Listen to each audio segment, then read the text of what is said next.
think you'd argue that it's very weak in the grand scheme of things. But yeah, I think Thoric could be a good one. Yeah, it's just a shame that it's such a weak faction effect. But yeah, welcome everybody. Do not shame your ancestors, Dawi brethren. We as the Dawi will be playing as the Dawi. My intentions today will be... I mean, Journey's End was fixed quite a while ago, so Ungrim is actually in a pretty damn good spot. In the grand scheme of things, in comparison to where he was beforehand, he's dramatically increased in power. But Thoric is by far, I believe, the strongest dwarf, like individual dwarf. I think it's very, very, very far. He's very far ahead. How about Chaos Dwarf voice acting? I'm very far away from a Chaos Dwarf. It's similar dialect, but it's I don't sound quite like a Chaos Dwarf. You're gonna shave some beards. That is a grudge, Rain Time. That is truly a grudge. Ungrim as soon as possible. Yeah, it takes a long time to get to him, though. It takes a really long time to get to him. Yeah, we'll play some Ungrim. Ungrim time. Ungrim time. Right. Hey, Scott, good to see you, handsome. No shaming your ancestors, Dawi brethren. The golden age of dwarves have passed. Absolutely not. Have you guys seen that the data mining is Karakazorn, allegedly the new start location? Allegedly the new start location is Karakazorn for the new one. I thought I liked my job more than us. Nah, never. Reject tech, return to Monkey Slayers. Yeah, just running things. Get a dwarf voice auto-tuner thingy. What's that, ghouls? So when you speak, you just speak Dwarven. That's cheating. Hello there, Corvus. It's good to see you. Karakazorn. It's where the Karakazul, I believe, are. Karakazul own Karakazor. Oh, no, it's not. It's the other dwarves, isn't it? It's not what I'm thinking of. It's the ones near Greece, yeah. There you go, cool. Walban and Zaluhu? Yeah, makes sense. Yeah, it is... Let me try and ground myself again. Look at the map. Yeah, it's... I think they're around here somewhere, right? But yeah, it's Karakazorn. I'm going to be very interested, because that side of the map, they're going to be attacked by a lot of ogres.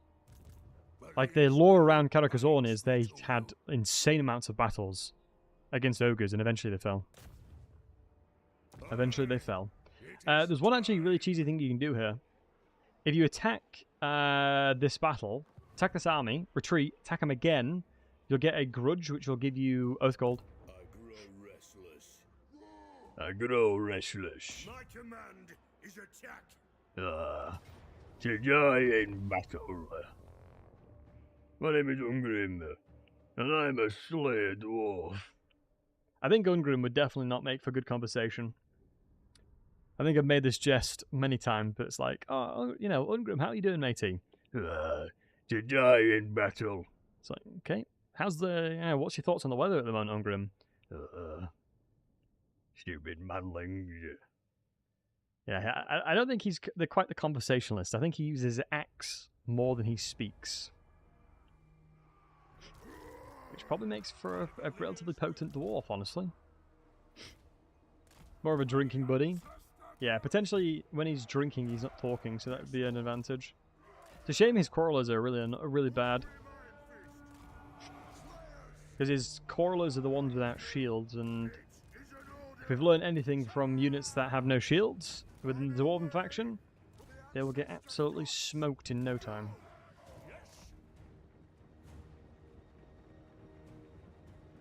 They'll get absolutely smoked in no time.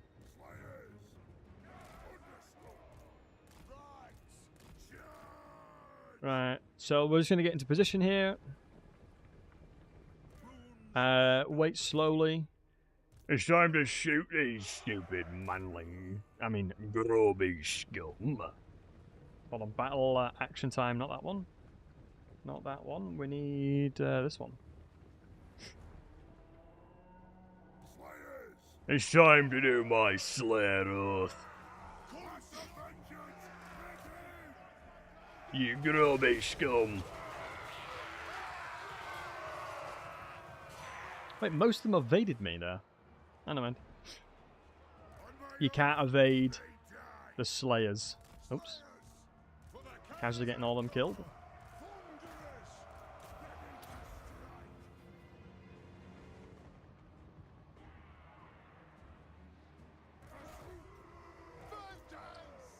Terror of the Lamb using Slayers. Well, I mean, the thing with that is, right? If you've once shamed your ancestors, it's your path to redemption, my friend. The Slayers are on their path to redemption. Also, these Trollhammers are actually pretty damn good. Man, Ungrim just chopped these buggers to bits. Grubby scum. Stupid earth. You stupid earth. Should be April time. Yeah, William, thanks for this £5 super chat, man. Much love. Thank you for your change, manling. The next Bugmans will be on me, William. Much love to you, buddy. Appreciate it. It's very kind of you, lad. Right, move up. Didius, the next the TOD is April time, I believe. Yeah, April, May time. I think Shadows of Change 2.0 definitely pushed it out, that's for sure. Alright, the good old Rune of Speed. How much does it do? Yeah, 45% speed, but 45% of 0 is still 0. Feels Dwarf speed, man. Feels Dawi speed, man. God, I'm going to have to get a wee bit more drinky. But yeah, William, hope you're doing well, my friend. I do appreciate the kind words. And thanks for the info. No, more than welcome. I'm bloody very excited for all things TOD. Because for me personally, the Dwarves have been my favourite faction since Warhammer 1. So any tools that the Dwarves get will be huge. And Zenoff, what's happening? We're playing Ungrim. Bit of immersive gameplay. Enjoying ourselves. So drink to victory, I don't think, typically speaking, is that worthwhile. Especially since you want to get Rune of Spite ASAP. To die in battle. To die in battle. Pray I meet with Grimnir. Ah, Grimnir. Whereas Grombrindle is Vilea. It's the Dwarven gods they follow. I'm going to use PTO for the new job to play the Dwarf campaign for a week when Teodor drops. I'll try. But I've literally just started, like. And I almost look like a Longbeard. Only age needed. True. I'm already close to being an old grumbler. So definitely nailed that part of the RP. Is the Slayer warrior god, isn't it? Yep. Yeah, Valea's more like Freya within Nordic history. More like prosperity. I don't think we've got a release date. Oh, guys, what I'm going to be doing, if any of you guys are interested, so cool stuff. When TOD comes out, like is released to the public, I will most likely do a tournament. And my goal, and I've actually already gotten this signed off, is to bring in loads of content creators as guest speakers / guest commentators. And the big man legend of Total War has already said he will join and guest commentate battles. So we'll have huge names like Legend of Total War in the tournament. So if you guys want the opportunity to play in a tournament for fun, obviously it's gonna be a beginners type tournament, and have Legend of Total War commentating your game, we'll make sure to get out the the tournament link and things like that for people to sign up. And I'm gonna try and get touring and people like that too. We'll see. But yeah, very much looking forward to it. I always love doing tournaments. I've always really enjoyed playing and doing tournaments. And like I said, I've already spoken to Legend about it. And he would be interested in doing it. So hopefully I can get like Fred and Ark and Lionheart and folks like that, you know? Warhammer 3 tournament? Warhammer 3 tournament, yep. Warhammer 3 tournament, indeed. And obviously there'll be massive prizes as well. How exciting. Ninja? Yeah, I mean, definitely. I mean, the thing is, my objective about traveling the world and meeting new people and cultures is to kill them, you know? I can bring the cheese. Well, he'll be commentating, so absolutely if he can bring the cheese. When tournament? When TOD comes out, so April time-ish. April, May time. So people will have a lot of time to prepare for it.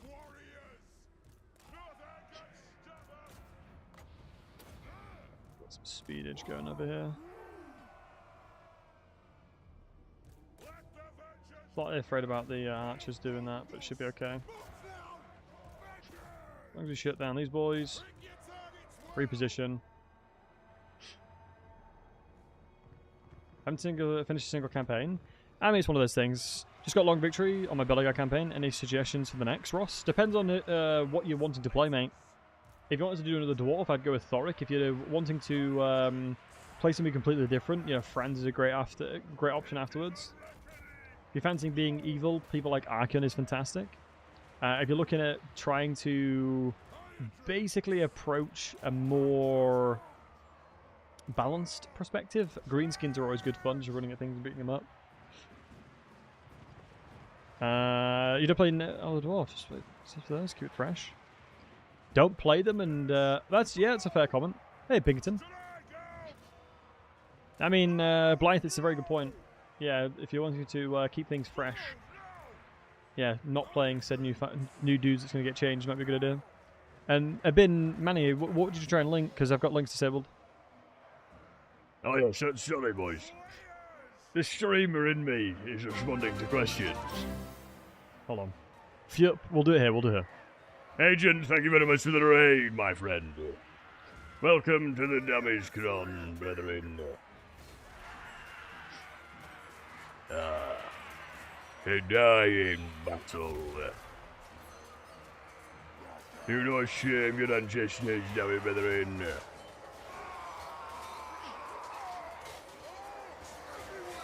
I probably should have played on a lower difficulty because it's hard to do RPE things when I'm at high difficulties. But Aiden, hope you had a wonderful stream, my friend.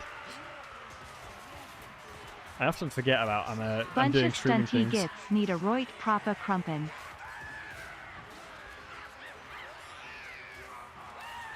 I do love that Quarrelish can shoot like this. Stupid grubby scum. Look how they run like cowards. Bloody hell, that guy's brave. Mate, he is hauling ass. Shoot him. Go on, take this ladder. Yo, this dude is a Duke Lord. He deserves to live now, honestly. Look at this guy. Oh, he's going to get taken down. He's sped up. Mate, this guy right here deserves to live. Absolute duking. Is this guy immortal? This guy right here is immortal, I'm convinced. That stupid grubby won't die. The grubby can't die. Yeah, generally that guy looked like he was just tanking everything. Battle realism? Yeah, the battle realism stuff is kind of annoying. But yeah, Agent, hope you had a wonderful stream, my friend. Hope you're doing wonderful as well. Did you do Age of Wonders stuff today, mate? Were you doing Age of Wondersy things? But yeah, Gandalf, what I'll do is in battles, we'll do Dawi, and we'll spread it out. Otherwise, I will destroy my voice. I will destroy my voice. He was the closest one and dodged while the dudes behind him died. Yeah, Adam, he had absolute Neo movement right there. Absolute Neo. Just finished the campaign. Nice. How's the Dawi going today? So far, so good, man. Makes you realize just how bad Dwarf Warriors are? Oh, definitely not. Dwarf Warriors are incredible. It's one of the best tier 1 infantry in the game. Especially if you're playing most traditional dwarves, like Thorgrim, for example, you can buff them up like crazy. Because you got to remember, the tech here, unless you're trading, you can rush it for an extra 3 melee attack and defense. If you go into the actual Axel itself, you get an additional 6 melee attack and defense. Like, Dwarf Warriors become unbelievably giga-shredded, especially with the fact that they have 40 melee defense. The main thing is, right, you can't use a Dwarf Warrior late game, right? They're a tier 1 unit. Like, if you go against a late game army, you can still use Dwarf Warriors, but you got to remember that they will die. You know, they will take heavy amounts of attrition. Whereas your Longbeards have more health, like they have more HP. They are a lot tankier. So, you know, they will take less damage. Because there's more HP per entity. There's 86 in comparison to 78. They are more durable. They got better stat lines. They got better leadership. You know, they encourage. So in battles against high tier stuff, you should have said late game. Oh, late game they're trash, right? Which is, I mean, that should happen, right? And Mini Joe, thanks for the follow, buddy. That should happen. You shouldn't have a unit that does everything, right? I think if you have a unit that does everything, you've got bad design there, right? Fundamentally, you've got bad design. We are going to go into right matchup for now. Do you know, actually, I'm going to get veterancy on my units. I'm going to go Inspiring Presence. And we'll go Ruinous Speed. Where do the 200 Axe Infantry fit in? Are they mostly poo? Oh, well, the Giant Slayers. Oh, they're incredible. Giant Slayers, well, as part of all Slayers, outside of Ungrim's faction, because Ungrim has the Journey's End, so they're a bit more durable. They are unbelievably good, but very squishy, right? They will kill everything that you put them against, but they will die very quickly. The problem with Slayers is their efficiency against high-tier units and low-tier infantry is the same, right? They will do just as good against both. So you have to be careful with who they fight, right? I'm not sure if you guys remember, but back in the Warhammer 1 days, Slayers used to lose against Goblins. Kid you not. If you sent Slayers against Goblins, the Goblins would beat them. Brutal. Brutal. But now, obviously, they're a lot better. They're a lot better now, thankfully. But yeah, as part of just a Slayer in general, you've got to be really careful with them. Because these buggies will fight to their very death if it means the grubby blood is on their necks. You just have to be careful. Because they're a flanking unit, you know? They're a flanking unit. Only with Ungrim can there be frontline. Slayers until, oh, that's Gobbo stabbed me, ouch. Yeah. I mean, it depends on the Slayer as well, because people probably don't necessarily know that there's a significant amount of variance regarding Slayers. Like, there's a lot of Slayer variants, like Dragon Slayers, Chaos Slayers. There's very specific definitions of Slayers within lore, and I'm excited, hopefully they'll explore that. Organ Guns, still the best artillery? No. Flame Cannons are by a long way. Where are they? Flame Cannons, from a DPS perspective, are incredible. They'll kill everything. If you put a Flame Cannon against any infantry, they're just dead. Organ Guns, due to the range, there's not much more range.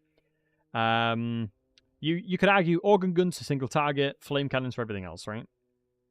And just don't get me started on Bolt Throwers. It's not worth talking about, unfortunately. It is not worth talking about. Right.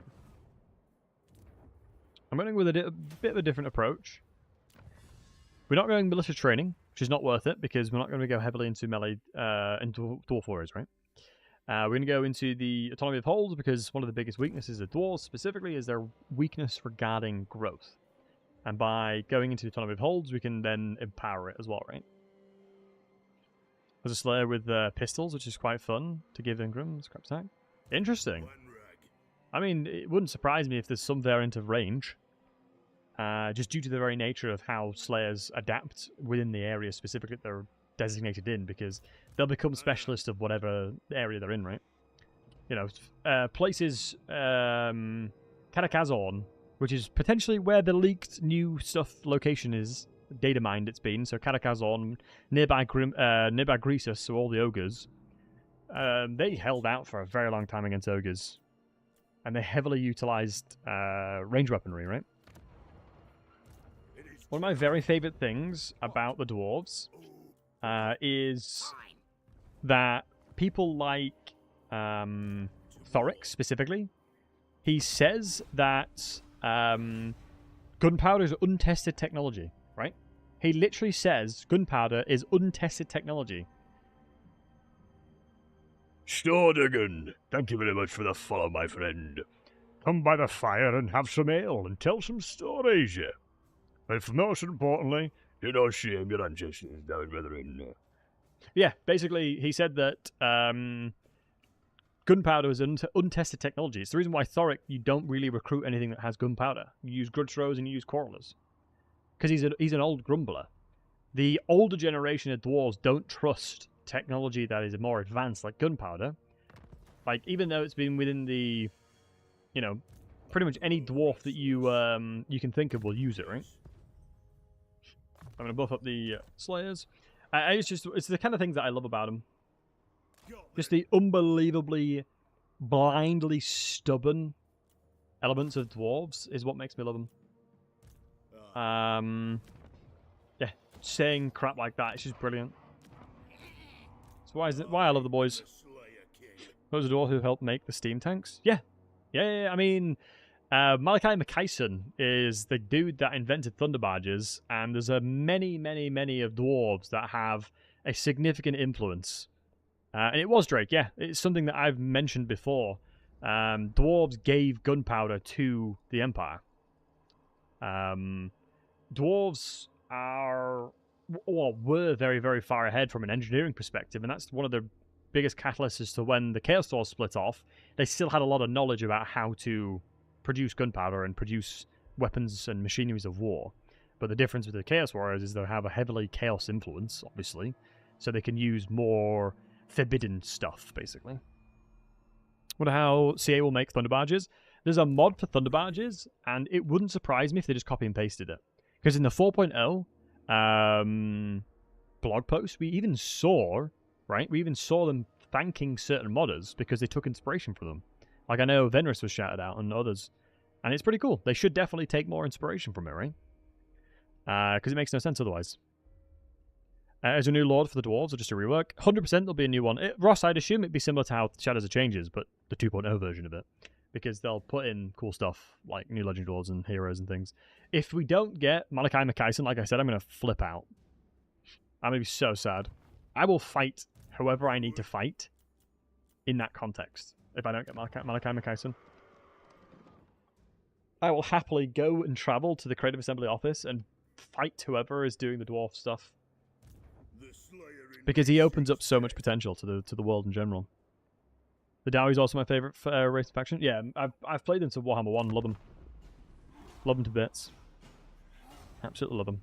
But I do agree, Michael, that Chaos Dwarves right now are a lot more appealing than normal dwarves because they have a lot more tools, right? A lot more cool stuff, power creep. Hobgoblins, sneaky gets, chew slayers up. Even the normal variant of Hobgoblins do as well. It's ridiculous. Really hope the dwarves compared to the new races that look far behind. Yeah, agreed, Manfred.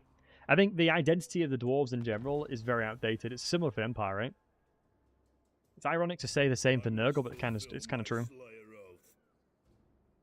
Would it be a legendary hero for Zulfbar? You could expect it, but obviously as part of making good DLC content, you'd want it for everybody, right?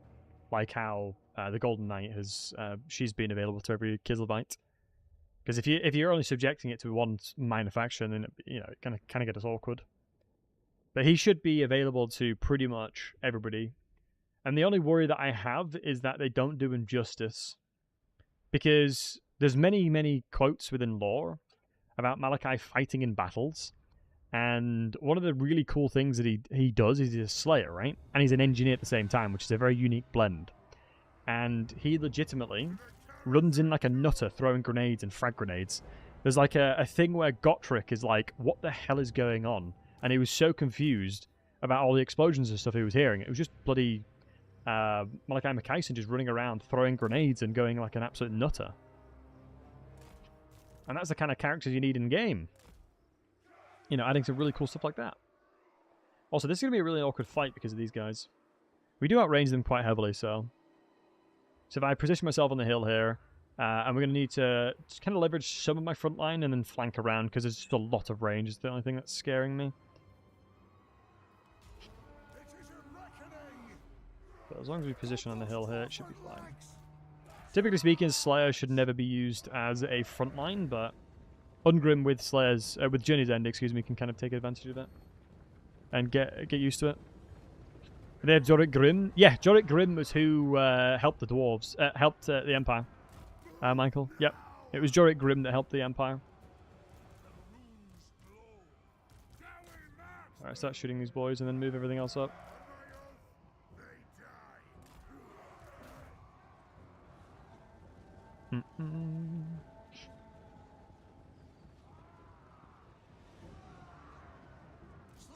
Oh, so who was it that helped the Empire? Guys, remind me who helped the Empire specifically. The dwarf that had a lot of insight. I know Malachi McKayson definitely did. Yeah, he is. I think I'm absolutely drunk here. Because there's a lot of... I think it is Malachi McKayson that helped a lot of the engineers within the Empire. I mean, he's done a lot of cool stuff in fairness to him. You know, shame your ancestors. Go on, boys, get in there. Let's get the Slayers in there. Let's see what happens. No shaming your ancestors, Dawi brethren. Battle is upon us. Oh. My game didn't like this. One quarter over with. Wow, my game did actually crash. Well, that's good to know. Definitely wasn't happy with my voice acting, it seems. Hope you guys are enjoying it. But hey ho.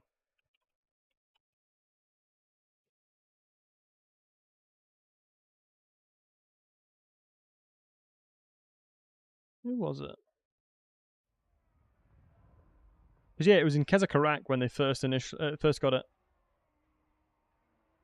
Yeah, it was the dwarves that created gunpowder. I think, if I'm not mistaken, Cathay was kind of shielded away from the world for a long time, right? And then dwarves invented gunpowder for the known Ordertide, right? Why dwarves don't have tanks just feels like they should have some. Yeah, it's just not very conventional. I mean, within the ways that they fight, it doesn't necessarily make sense to leverage stuff like that. Can I voice dwarves so well because I'm short? I'm 6 foot, so take that as you wish. Yeah, tanks in the mountains would not function well. They live underground, so having a tank would be very annoying to move around. And hey, BMK. Malachi teaches in non-engineering school. Thank you, Grackle. It was Malachi McKayson. I've been getting a lot of crashes recently for some reason. The dwarves and Cathay, so Cathay could have got it from them as well. I have a hard time believing that, only because of the fact that Cathay existed within the within Warhammer Fantasy literally since the conception, basically. Cathay were on the worlds before even the old ones were, right? Like there's even mentions of when the old ones started moving and shifting the world around. Cathay was like, "What the hell are you guys doing?" You know. Designed for tunnel fighting, Doom players. I mean, it makes logical sense because one of the biggest enemies within the underground to the Skaven would be dwarves, right? Not many people are brave enough to go into the undercities of you know, Skaven-esque things and try and fight them. But yeah, Cathay was around for a very long time. Like it's weird calling the God Emperor, but the Dragon Emperor. He very much did some questionable things. He basically created the ogres as we know them. By the vanquished Sky Titans. I mean, if you look at the actual lore decks of Warhammer Fantasy, it mentions that the dwarves are the ones that conceptualized and created it within Kezakarak, I believe. But I guess it just depends on what part of the world. Because obviously I know about Sky Titans, but they were killed out by Greasus, right? Greasus led a massive band of ogres to kill him. But yeah, that does sound like a decent army, Himton. I think it's one of those things where you can, honestly, as long as you've got a solid front line, you can never really go too wrong. As long as you're protecting your really valuable units. And obviously the miners can do that, especially against goblins. It'll have a lot of value against goblins, right? And the reason for that is because, yeah, you know, super squishy. The bomb specifically from the miners will basically one-shot anyone you're attacking, right? So you'll be fine. Alright. To battle, Dawi brethren. Am I crashed again? My game's crashing. I'm not even using mods. It's not letting me do cinematic. I'm going to have to auto-resolve this one. And Coconut, thanks for follow, buddy. I think I have to auto-resolve this fight, boys. I do apologize. I think I'm honestly having to auto-resolve this fight. Because it's not letting me speak like a Dawi. How dare I zoom in, buds? I know, right? No zooming in allowed. No goddamn zooming in allowed. Grants credit, but they're defeated by the ogres, and the ogres use their guns for their iron blasters. The dwarves were the first mortal race. Yeah, that's what I was saying. The Ordertide decks. It was the dwarves that made it for the Ordertide. And that's the reason why the Empire was given gunpowder by the dwarves. Which makes sense. But how does Cathay come into the mix? Because they had an insane influence around the area. We zoomed in fine earlier. I think it's just this map, Lantry, potentially. Is that Lord-friendly dwarves and Lustra? I think so. It's just I don't know. I'd have to read up on it, Michael, honestly. I'm not 100% certain about the dwarves and Lustra. I wouldn't know. I wouldn't want to speak on it without having the full knowledge. I'm not 100% certain. And the miners are worse than dwarf warriors in tabletop. They were 12 points. Yeah, I think the idea of the dwarf warriors in comparison to the miners, you'd assume that the miners, like the dwarf miners, would be more of a utility unit, right? Something you can leverage within battle to make weak points or destroy sieges and things like that. I mean, they have additional damage to gates, which is kind of useful, but when you're in a world where stat line is very important, it doesn't really lend itself too usefully. Right? If you look at the stat line of these miners, like 28 melee attack, 18 melee defense is unbelievably garbage. Like, so the maximum percentage chance this miner has at hitting a target is 55. And the reason we know that is because 35% base plus the 20 is 55. And then any melee defense they're against is reduced from that 55%, right? So if you look at the miners here, they'd have a 14% chance to hit the dwarf warriors. And the argument there is they have a lot of armor. So, you know, once you do hit, you're going to do a lot of damage. But it's like 14%. It's not going to happen a lot, right? It was one of the very funny... I still remember this conversation to this day. I remember I was streaming early access Chaos Dwarves. I'll never forget this. I was playing Chaos Dwarves early access. And somebody in the chat was like, GG, Creative Assembly have done it again. They've made really OP unit. And I was like, okay, yeah, it looks like it's a good unit. Like, on paper, it's a lot of damage. But it's like, how often are they actually going to hit? Very, very unlikely. And they rout instantly. And so when you start peeling down the layers of a unit, you know, they become a lot less useful than you probably first assumed. Also, this is the best trait you can get. It's insane. Dwarf warriors are incredible. Also, I don't know why my economy is so good. I legit no idea why my economy is so good. Do you just start with a lot of dollar? I normally take Mount Gunbad as soon as I can. Killing Scarstick I think is probably going to be my best option here. No, I'm incredible. No, you're incredible. You are incredible, Cloud Dealer. I'll not hear it otherwise. But it's one of those interesting things where I'm trying to learn voice acting things. So I actually was digging into the lore with Lore Master Sotek helped me actually regarding the character that I'm doing. And it's funny because there's so many little influences within lore that could drastically change the way someone's going to sound in game, right? It's crazy. It's crazy, crazy, crazy. There's so many little things that can influence the character's dialect. For example, you know, let me pull it up. It'll be easy just to see it. When I was speaking to Sotek about Raeburn Stahl, who's a guy that died, he was an Imperial noble who died during a battle within Sylvania. So you could go, since he's obviously an Imperial nobleman, he could have an accent which is like aristocratic and British. But then again, you can also say, since he's been taken by Blood Knights, he could sound more Sylvanian, which would be more Vlad von Karstein, right? Like Vlad. But in the same light, you know, he's been taken by Blood Dragons, which are outside of Sylvania. He could sound more like Manfred. Do you know what I mean? There's so many little things. There's so many little things that could change the character, and it's just... It's so incredible, like, the level of detail that can go into these things. I'm not voicing a tall dwarf from it, no. Raeburn Stahl is the, he's an absolute Giga Chad vampire. Uprising? Oh, I feel like being resurrected, BMK, would vastly change the way you speak, surely. Right? I think dying and then resurrecting would probably change the way you speak. Or so you'd assume. Right? I feel like if I died and I was resurrected, I'd probably sound like I used to sound. Also, we probably can take Mount Gunbad.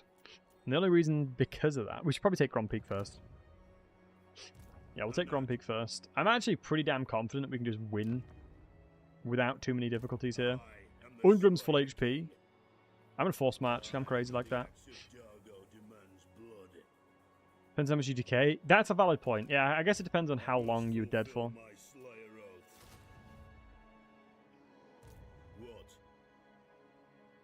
Remember you're a vampire as a massive Dawi fan, so tries to impersonate them? Maybe.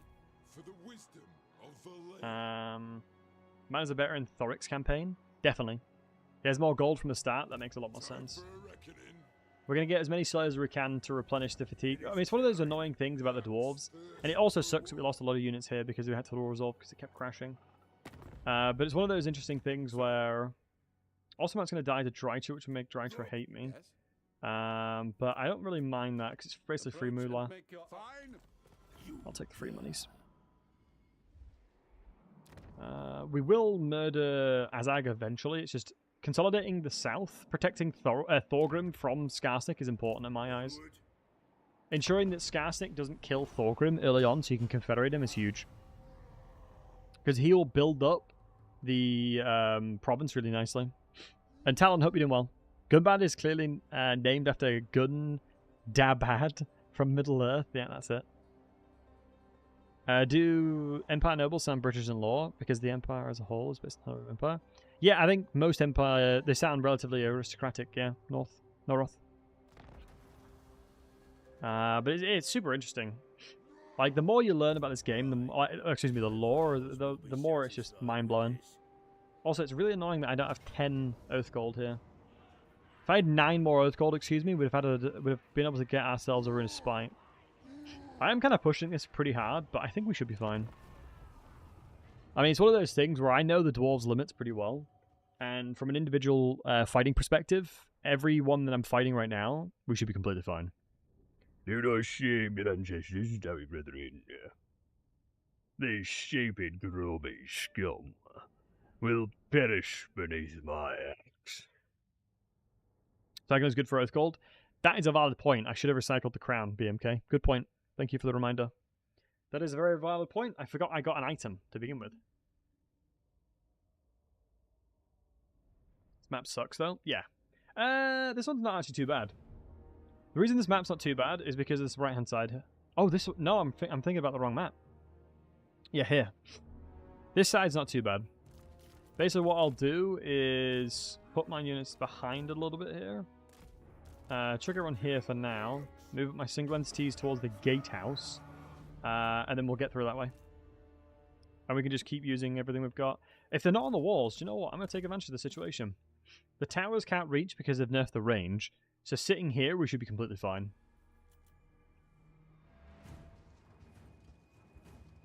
Ooh. Please don't crash again. I love looking at characters. Like, just how well detailed they all are. God damn, Ungrim looks fuming. I mean, the strange thing is, he is the Slayer King, and Ungrim is the dwarf that survives the longest from all legendary lords within the game, in lore. My dude survives the longest, and is charted with dying the fastest, basically. Like, it is such a weird dynamic. It is such a weird dynamic. But, I mean, he's, funny enough, saved Vlad, of all people. Of all people, he'd sacrificed himself to save Vlad.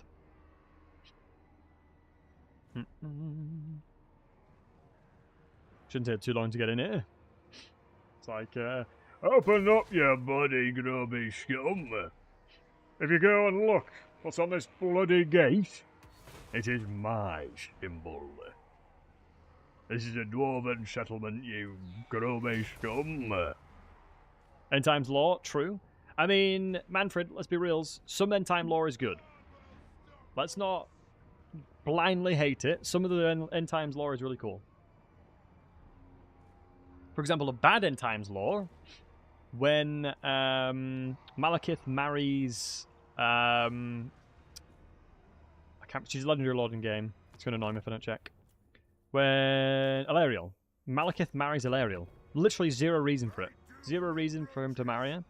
Like everything within lore that you'd expect. No reason, no justification, but he marries her anyway. So yeah.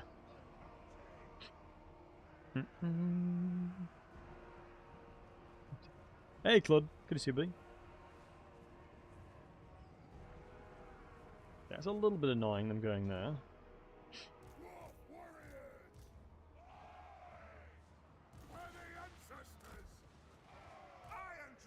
Can we shoot up here? We should be able to. Tyrion's pretty cool. Doesn't he go absolutely psychotic?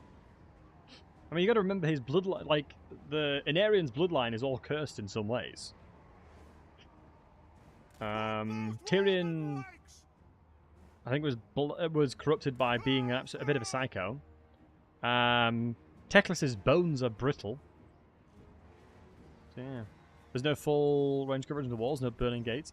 I mean, you got to remember, Trautras, burning gates and stuff like that within Rome Total War specifically was so goddamn good. It was crazy, crazy how insanely powerful like the oil stuff was in like certain historical games.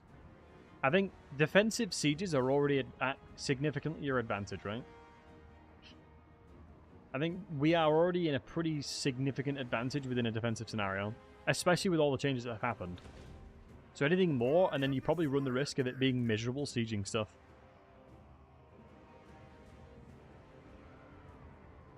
It's bad. I mean, it's surprising, especially after everything he's done. It's surprising that he'd keep him alive. A dwarven daughter to be made out of stone. Lamprey, I think what you're forgetting is, look at these bloody guns. These are the guns of the Slayer King. No stone or metal will keep me at bay. Yep. No matter what the whatever it may be, he'll still batter his way through, lad. What a horrible Slayer. I mean, I actually want to talk about the lore regarding Slayers.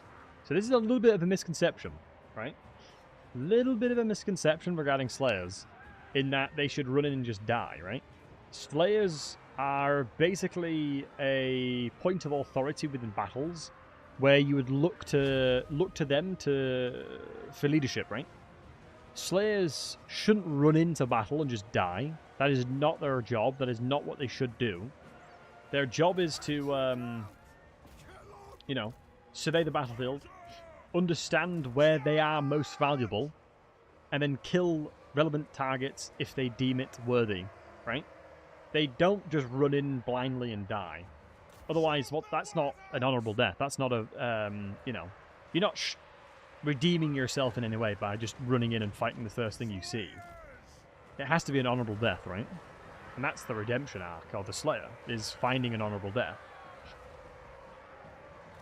So nice. We've got a really nice troll hammer angle here. Might as well take advantage of it.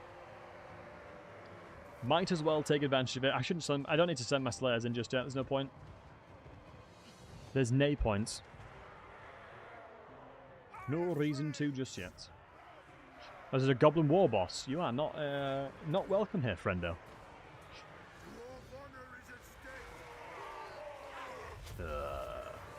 To die in battle. This is the way you play it in a nutshell. Explosions all around. A big old Dawi with a massive two-hander. Chopping the domiums off grubby scum. Ugh. Disgusting. Ugh. And the troll hammers are better than you think. I would actually highly recommend using troll hammers if you haven't already. They're basically a more consistent. Wait, why are you boys moving in? They're basically a more consistent. What's the word? The Iron Drake, the normal Iron Drake. They basically give you more consistency. Wait, is Ungrim losing against this little pesky goblin war boss? So as I did reduce my melee defense. That is on me. That is definitely on me, that. Oh, I've got Rune Spite. I forgot about that.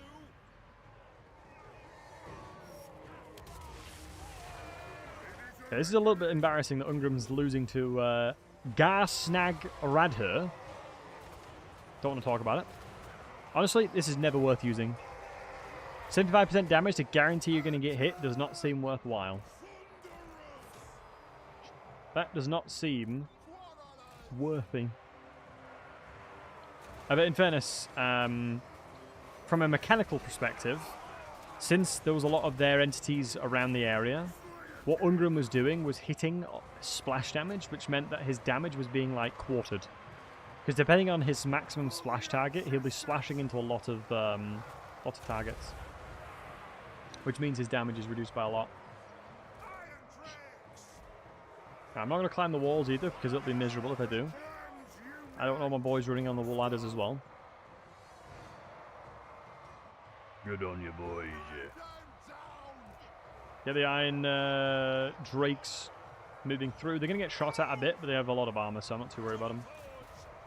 We sort of do need to shut down anything that's coming towards us here. Really annoying. I think I definitely have messed up a wee bit, though. Happy 2 years. What did Yoda say when he saw himself in 4K for the first time? HDMI. HDMI. Hey, Redden, thanks for 2 years, bud. Much love. Good to see you, lad. Hope you're well. Do you know what? This is going to get a really bloody fight, isn't it? I think I probably could have played this significantly better. Who's hitting me? Wow, that was a beautiful shot by the Goblin Shaman there. I'm just going to shut down wherever I can because I'm just getting a little bit battered from a range perspective at the moment. What's their... Wow, their range is actually pretty far here. Yeah, recycling like BMK suggested would have been a really good idea because I've had Rune of Spite. And then Ungrim probably would have sold this himself. The Rune of Spite Dithy might be the deciding factor here. I just need to get... Are you going to hit the... Oh, they're losing so many entities every time. Every time they're losing so many dudes. Yeah, taking this approach might have been a bit of a hindrance here, but you live and you learn, eh, boys? We do the living, we do the learning. And ain't that what it's all about? That's what it's all about. I want them to go into the same direction now. God, these little rascals are getting a lot of value in. Okay, that's better. Everything's just sent into the Thunderers, which is interesting. Interesting decision by them. You can see these guys will probably have a hefty amount of value because of the shooting nothing but the Troll Hammers. Probably would be valuable for me to move back now, but I just need to break the lines here. Looks like there's a lot of range units. We still have a good chunk of my Slayers alive, so I'm pretty happy with it. The front line's now been taken back a bit. It is time to break down the Groby barricade. Look at the architecture. These stupid beasts. Alright, let's destroy the platform. Having the second one, Wolf, I got rid of it.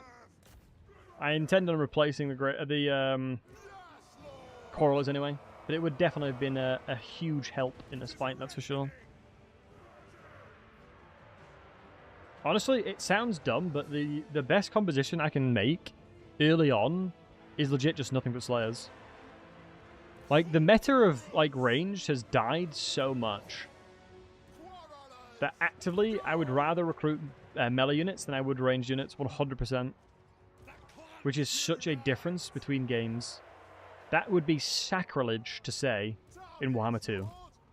You would look like a madman if you said that. God damn, these little rascals are still shooting. But now it's actually a viable thing to do. 100% actually a viable thing to do is just build more melee. Mainly because of the fact that melee units were significantly buffed for the most part.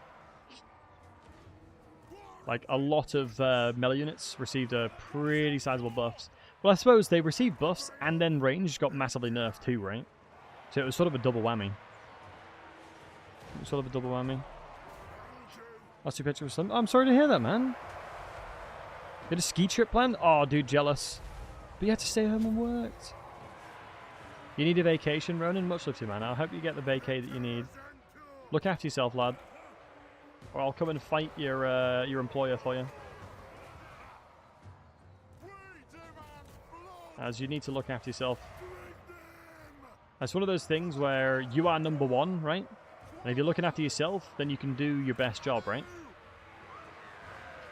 It's hard to do your job when you're not looking after yourself. Kind of vibe. Nice. That unit's finally shattered. Quite a few of these buggers. Definitely a lot more casualties than one would have hoped for, but should have been fine. Sides are expensive and take a lot of casualties though. For Ungrim, they're a lot cheaper and you can recruit them relatively cheap too. So for Ungrim, I'm fine doing it. I would agree conventionally, you know, you want Dwarf Warriors. Like, for example here, Dwarf Warriors, they would have hardly taken any damage, right? You'd have pretty much taken minuscule levels of damage. But that's just the fundamental difference between the unit, right? Sieges, there's not... They actually are advantaged in Sieges. And the reason why they're advantageous within Sieges specifically is because of the fact that they can get in there and kill stuff pretty quick. Although we're taking a significant amount of attrition. Mainly because we didn't have the secondary quarrelers.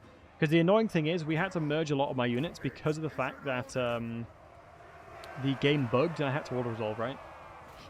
If the game didn't bug and we didn't need to auto-resolve, my casualties would have been significantly less. Like, I'm at the point now where I'm actually relatively concerned we might not win this. There is a reasonable chance that this is not winnable. But I think we should be able to lock it down. If in doubt, I'll just cheese it out anyway.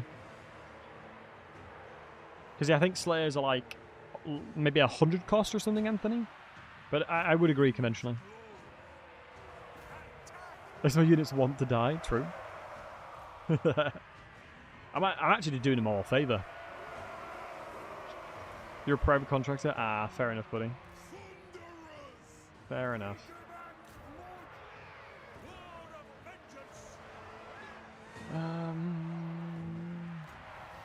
I'm going to do Rune of Wrath and Rune, because the whole point here is that I got rid of their front line. I need to get rid of the front line for me to start doing things. Oh, but you good to see some. Hope you're doing well. Thank God I remembered. Move these guys back. Run away.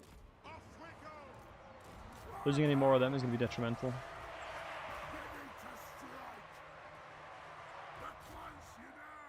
These guys are in such a good position. I might run this way instead.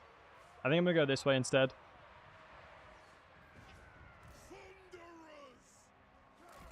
Annoying that I'll have to turn around here, but they've only got silver shield. They've got bronze shields anyway. Do you know what? I'm going to send Ungrim over here. If this wizard remotely hurts Ungrim, this is going to be pure rigged. That is when we know the game is rigged. If Ungrim is going to struggle to kill this goblin shaman here, that will be the confirmation the game is rigged. As no way would Ungrim in lore even remotely get close to losing against a goblin shaman. He would eat a goblin shaman for breakfast. Let's get rid of speed here. Annoyingly, we're struggling to get past these wolves here. Yeah, want to begin, have a good sleep, buddy. I don't mind moving over here. It's a shame we have no like terror or anything. Ah, dude, we're getting absolutely roasted by this. This is really bad, boys. Because we're just struggling to get through this front line here. Wow, did he actually hit me? And yeah, the red rune is useless. Like, reducing the melee defense is so silly, man. Like, I'm incentivized not to use it. Like, me using this is a bad thing, because it'll basically make him hit me. And I can't afford to be hit right now. So sad that this... Yeah, look at these Orc Arrow boys. Insane value. Wow, he's hitting me. Jeez. Not my Ungrim. Absolutely not my Ungrim. He's struggling to... Hold on, 66. Like, we've got a 60% chance-ish hitting. Oh, wow, I'm lost bonus. Wow, I'm embarrassed. Alright, I'll just have to cheese it then. That was brutal. Like, how is this happening? I'm struggling to kill a goblin shaman. In what universe would Ungrim struggle to kill a goblin shaman?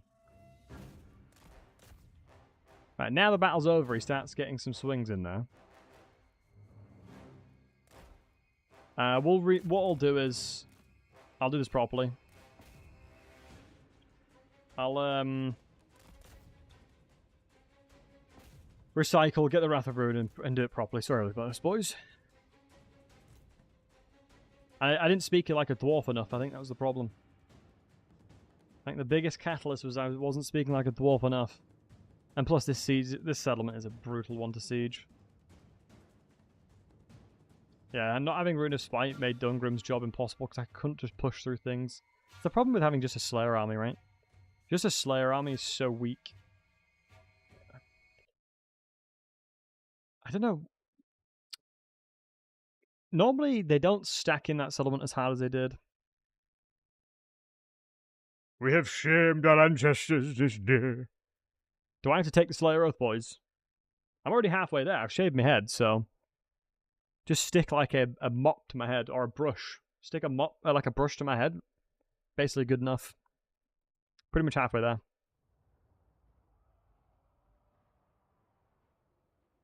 Orange Mohawk time. I am going to do a... If Malachi McKayson comes in Bones of Decay, I will do a Slayer Dwarf cosplay. 100%. Without a shadow of doubt, I will do a Slayer Dwarf cosplay. Setting a Slayer run too. What do you prefer? Determined Blow or Extremely Daring? Determined Blow. Extremely Daring is just too risky. Like if you figure out and think about it for like a consistency perspective, anything that has a like a lower threshold, it's very hard to get value from because you're in a situation where you're actively in danger to do it, right?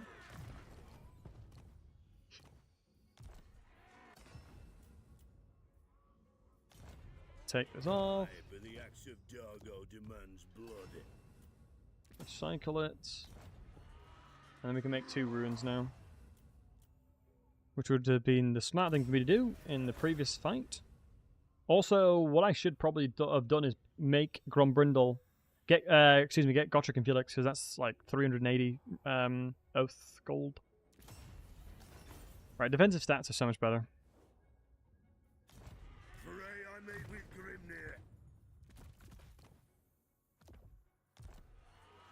Like, look at the cost. Like, 133 for Slayers is pretty good. Just keep recruiting here. I should have honestly recruited globally as well. So if I go 10 there... 1, 2, 3, 4, 5. Yeah, it should be fine. Yes, Dak. Let me check it. Hopefully none of my mods have cleared the queue. They shouldn't have done, though. Yeah, here we go. And then OPG as well. Rejecting both of your guys' redeems. Yeah, it's such a shame that, obviously, as I put that up there, full-time employment. So yeah, the whole point regarding Extremely Deathblow, the problem I have is below 20% is difficult to obtain, right? I'm not gonna... Fine. Right, now it should be free. I can basically just use Ungrim for most of it now. I'm going to attack in the same direction. Do you know what? Should I attack in the same direction? It was brutal. Maybe going, sending some of the Slayers to the left-hand flank would be fine. It's just this settlement specifically is very difficult to siege. It's a really frustrating one to siege. Just because of the very nature of the defenses. And especially since they have a lot of ranged units. Like, Goblin Archers on top of barricades get, what, 144 range? Something like that?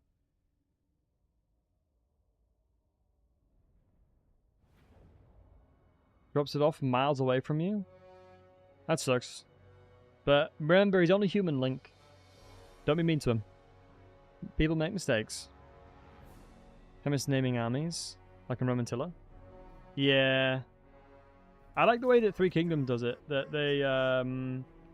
they let it so that you can name something after a certain unit rank, which I think is a pretty cool idea. I've done this a dozen times. Well, yeah, it's one of those things where you never know what's going on in his life, right? You never know what... I always try and give people the benefit of the doubt, but yeah, I can imagine it's quite frustrating if they're doing stuff like that. Also, Link, did you get enough for everybody else? Did you order enough food for everybody? Kind of gonna be awkward if not. Hey, Val. Right, let me see what happens here. Why are they over here? Damn it. So they are on the walls here. Did they reach? Looks like they do. Ah. Through true Dwarven fashion, move over that side. Getting through the gate as well. You don't troll a man's coffee. I'm not a big coffee drinker. It's one of those annoying things where, like, all the offices I've ever worked at, the coffee machines have always been really, really good. I just never liked coffee. Is, like, and Artorius, thanks for the follow, buddy. Is coffee like beer? It's a bit of a distinguished taste. So I don't think, like, I have a hard time believing that, like, you try coffee for the first time and like, ooh, this is delicious. This is yummy. Surely that's not the case. Like, when I tried it, it tasted sour and awful. But then all you coffee guys in the chat will be like, you just haven't tried the right coffee. Potentially. You know? Which may be true. Maybe I haven't tried the right coffee. Maybe brewed right? Creamer and sweetener? Yeah.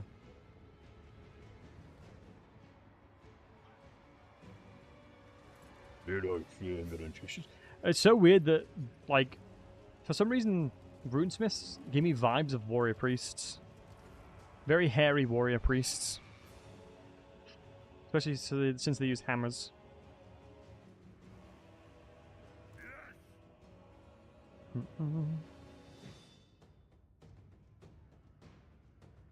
Mohawk taller than Ungrim?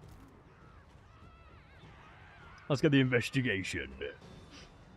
In fairness to him, his mohawk is massive.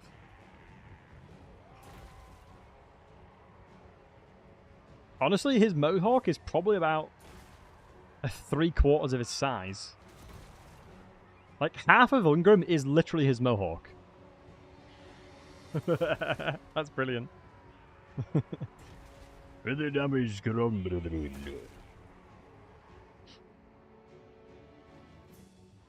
Drake would never suggest such a thing.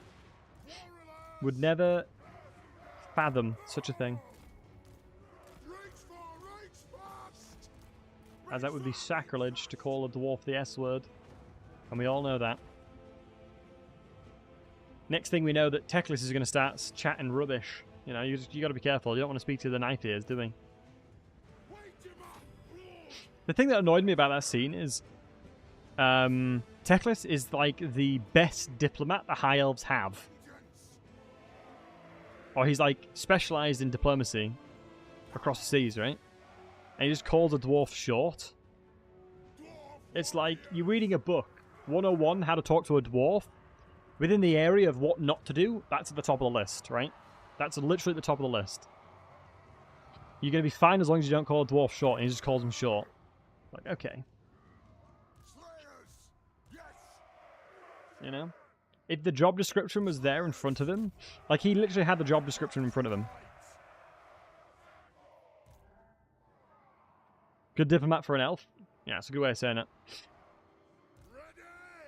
It is always interesting how, like, every time I talk about, like, High Elves versus Dwarves, I always feel that High Elves always win.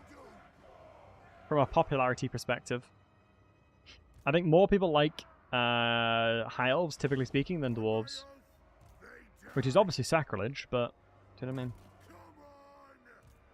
In fairness, I actually do like playing the High Elves. I just don't like them in lore. Because the High Elves are basically the equivalent, or the embodiment of... They know that they're best, and they behave like they're the best. And that's why I don't like them. That's one of the things that annoys me the most. They legitimately know that they're the best at everything. And they behave like it. Wait, am I going through? Oh, interesting. This is a good lesson learned for me. That is a good lesson learned for me. I forgot, Link. You're one of the algae lovers, aren't you, mate? One of the algae lovers. You were always the one to defend the algae. Dawi for life. Right, guys, do me a favour. Type 1 in the chat if you like dwarves. Type 2 in the chat if you like high elves. Do me a favour. Let's get some estimations. 1 in the chat for the dwarves, 2 in the chat for the high elves. What are we thinking, boys? 1, 2. Yeah, 1, 2 is fair. If you like both of them. Oh, we got a lot of Dawi lovers today. Do not shame your ancestors, Dawi brethren. Type 1 in the chat if you're one of the boys. We shall share the bugmans this day. All the wazzicks typing 2 can drink their pompous tea.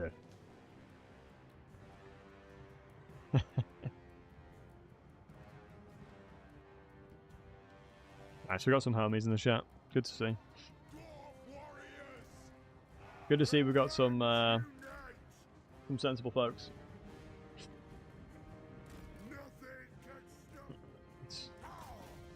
Hey, these goblin archers are absolute speed demons, I'm telling you.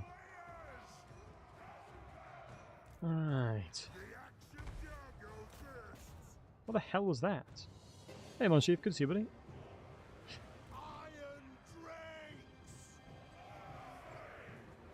Alright.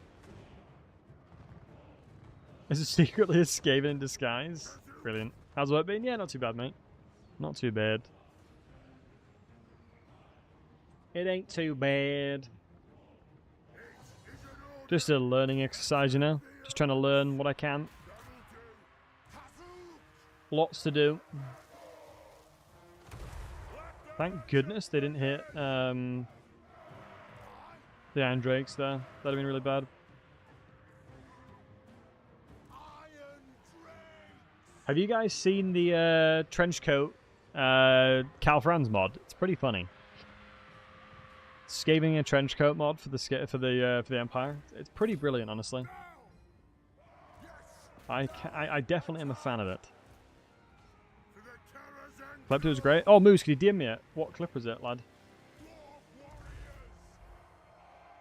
Let me move up a little bit. There's a lot less range fire here for some reason. I haven't really changed what I did massively, and the AI has definitely changed. I guess deploying all my Slayers on this flank was probably a pretty big thing. You clipped me speaking because it was funny. I'm quite a great guy, honestly. What can I say?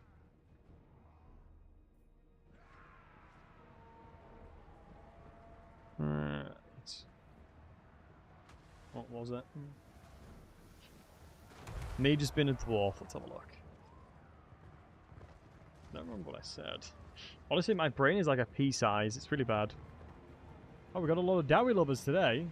Do not shame your ancestors, Dawi brethren. Type 1 in the chat if you're one of the boys. We Sounds shall like an orc, share the bugmans this day. All the wazzicks typing 2 can drink their pompous tea. True. Can drink your pompous tea, you buggers. Down with the algae, up with the dwarves. All I gotta say. No need to drink pompous tea around here. Laura said if you could give the dwarves a mage, would you? Yeah, 100%. I mean, anything in this game, anything with magic is always more fun. Like, let's be realsies now. Let's be truers with each other. Magic is and will always be fun. And so giving more options of getting fun things, absolutely. But as the Chaos Dwarves have taught us, it is not a good idea to do so. It is definitely not a good idea to utilize magic.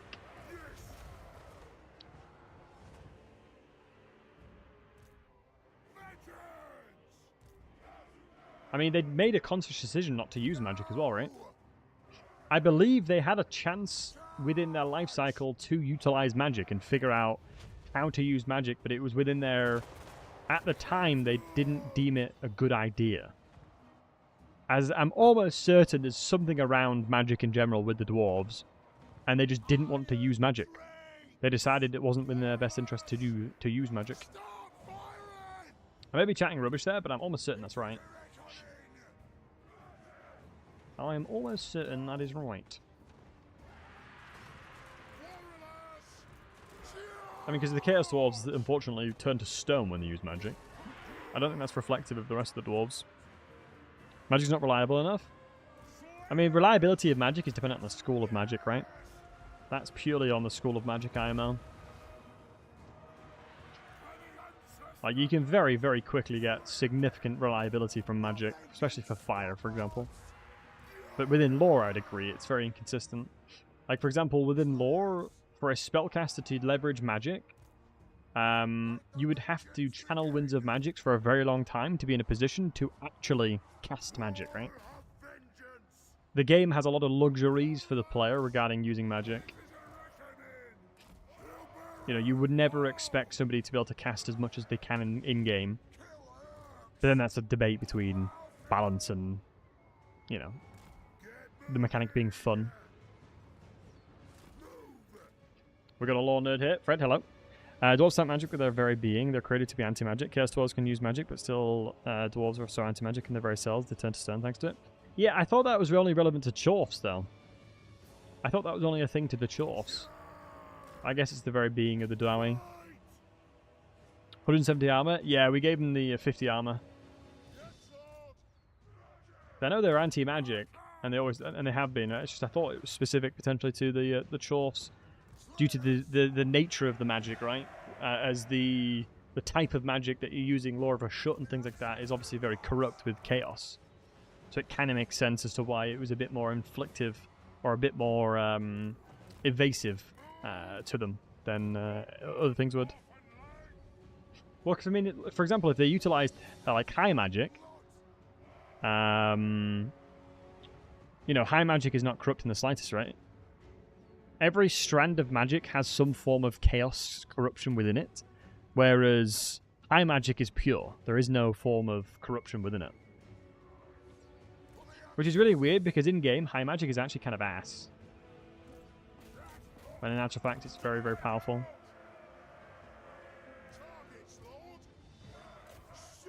Life is corrupted in some way, I believe. The only one that's a pure form of magic is high magic from the elves. How much do? It's alright. It's alright. I wouldn't say it's doo-doo. I mean, you can definitely get some pretty nutty things off with it. Did I capture that? I did. Big. Let's chase down the roll archers then, we can. Yeah, the difference between having the Mortis engine within the Rune of Spite and... Where the hell's the capture... Am I blind? Guys, am I blind? Where's the capture point?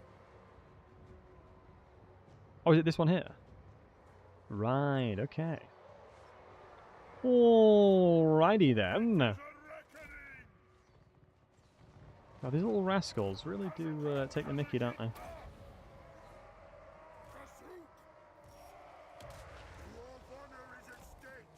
Let's move this way. Mm-hmm.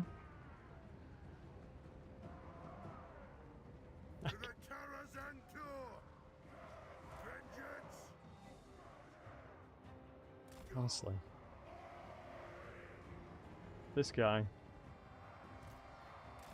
Honestly, Fred, it's a miracle we actually... I still talk to you, honestly. It is a goddamn miracle. It's like charity work, speaking to you, because you're so annoying, honestly.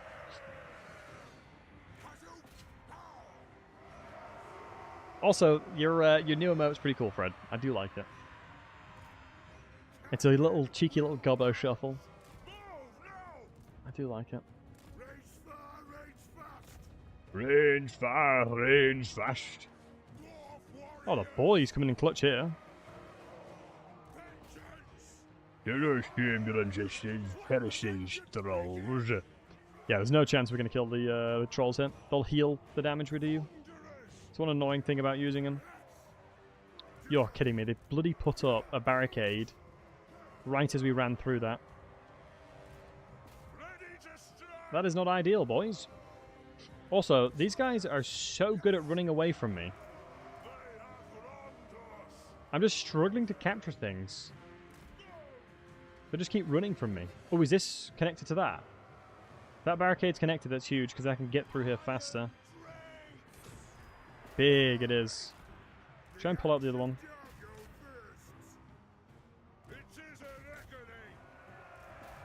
Yeah, that's actually huge. You guys go that way, you guys go this way. It's double archer special there. Oh wow, the trolls actually routed. They would have 100% won that fight if they kept in it. No shadow of doubt that they would have won that fight if they just stayed in combat.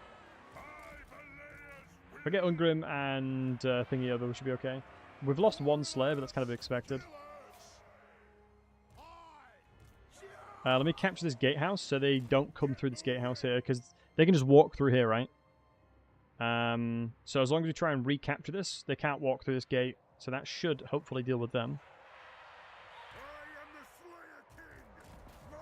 I swear I told them to run over here. We need to get over this side to do a big old Wrath of Ruin. Honestly, only one of them is needed here. Shouldn't need both. Now, Ungrim is having a bloody hard time, so we need to move up my range units here. I need to try and find value propositions for them. I don't think we're going to be able to capture this in time, so I'm going to put them in a thick provision there. Increase their mass, make them stronger. Overcasted Wrath of Ruin here will go hard, as a lot of their leadership is wavering, and that's going to be a ton of damage across the board. We'll also grab ourselves Mortis Engine over the side too. Beautiful damage. So thankfully we separated these Slayers out a little bit. Keep moving up. Keep moving up. We just need to make sure that we're trying to protect these guys here. It is time to meet our maker, fellow Dawi brethren. To die in battle. See, I'm doing them a favour, honestly. I'm honestly doing them a favour. Putting them in a fight that's probably considered relatively good for them. You know, this is an honourable death right here.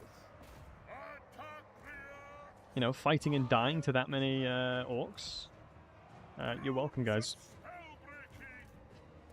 So let's move Ungrim over, because I need the Mortis Engine over here. He has 1.6k HP, so he can survive for a long time. The Slayers need to pull back this side. We've got a lot of HP on a lot of our units here. If I start connecting with a little bit of our ranged here, we're going to be absolutely fine. Because I don't mind necessarily throwing in a lot of the Troll Hammers into this blob here. Like, I'm really not that bothered. If the Shaman comes over, I will throw hands as much as I can. Chuck you guys here. I'm going to use this Quarreler as more of a front line. I want you guys to be defended here. Okay, this Slayer, this dude's not helping at all, so let's get the GCD over here. If I buff their melee attack a little bit here, we can help them out, as long as we can get Ungrim in there as well. The mistake that people may use is using Red Rune. Never use it. It's sad but true, it's just never worth using. Wow, these Slayers are doing a fantastic job. They're doing an absolutely fantastic job right here. We flank the Orc boys to the right here, we should be okay. They're pushing their way through here. You know, normally you'd just assumed I'd have written them off already, but now they're just absolutely doing a fantastic job here. Slayers be slaying. Slayers well and truly do be slaying. Why'd you never use it? Because it reduces your melee defense by 24. And for specifically infantry killing, if you look at Ungrim's damage, I think his splash damage is about 4 people. So he'll do about 100 damage per hit to every entity he splashes onto, which means he's killing everything I'm attacking here. So giving him more damage does nothing. It doesn't change the dynamic of who he's killing, right? In actual fact, it just makes him squishier.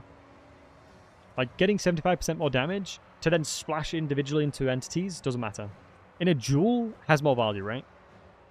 In a duel against a Legendary Lord, it might have more value, because if it's a situation where, from a stat line perspective, it's still very, very close, then you can justify, you know, starting to use a lot more of your health, right? Also, this is unfortunate over here. I'm going to try and pull the Slayers out if I can.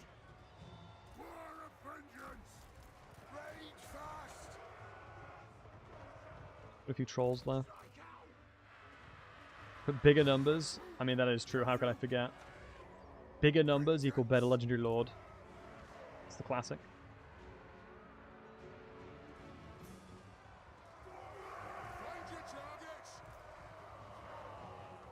Nice. Yeah, the Wrath of Ruin coming in clutch here. Crap. Just as I need one more volley. Get the Slayers over on the trolls. They'll kill them so fast. We don't want to lose them.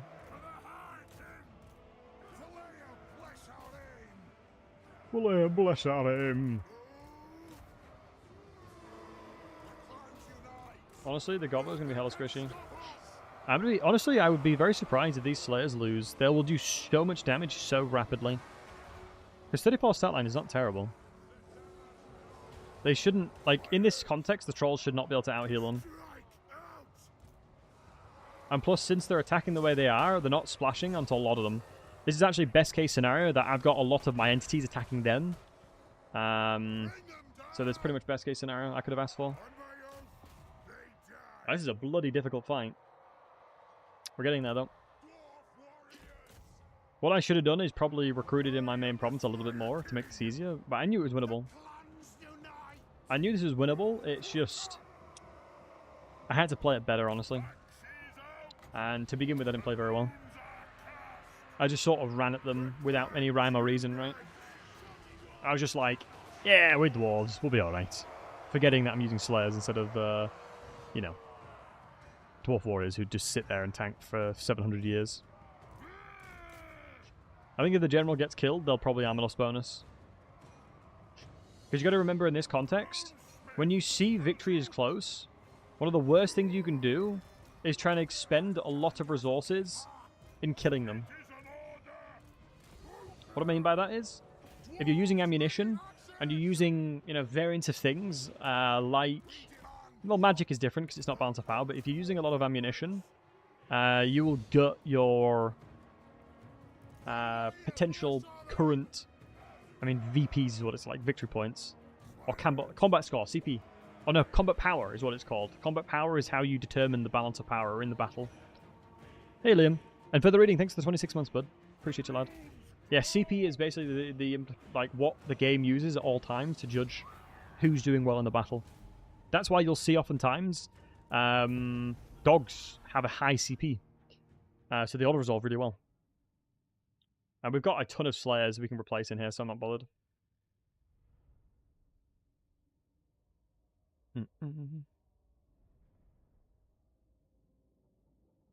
Next turn I'll regenerate 5 Slayers. What on each of them? Yeah, the growth is not the best. Especially in a new province. I don't have much here. Warbear Riders are auto-resolve gods. Yeah, they're very strong. I think Kislev have a really good auto-resolve faction, really. We only lost 2 of them, which is not bad at all. To take down this faction's huge. I grow restless, dear. I bloody tried. I mean, Ungrim, we did last time, didn't we? I just sort of sent you in and you did die. So, I mean, you fulfilled it in another life. So that's in itself a victory, I guess. Depends how we looked at it. You know, grass is always greener on the other side kind of situation. We'll go with, I'm going to say, ooh, how much armor is this? I'm trying to remember. I mean, Slayers have no armor, so I don't think this is going to be that useful. Damage, baby. I'm being different from normal. I'm always the kind of guy that's like, damage mitigation's king. Use damage mitigation, it's the most important thing ever. And then here I'm just like, do you know what, let's get spicy with that, let's get a bit of damage in there. There's not a chance in hell, band for band, one army versus one army, a Slayer army loses. I think for a long period of time, a Slayer army versus one army, there's very few factions that can deal with it. I think the only thing you could ever expect from that situation that you'd lose to is maybe Corsair stack, right? Just heavily ranged, where you struggle to close the distance. But then you need a few units, like cruise throwers and whatnot, to kind of support them in fighting. Especially if you can get flame cannons. I love flame cannons. Best damage mitigation is killing the enemy harder. Liam, couldn't agree more. Fight fire with fire, indeed.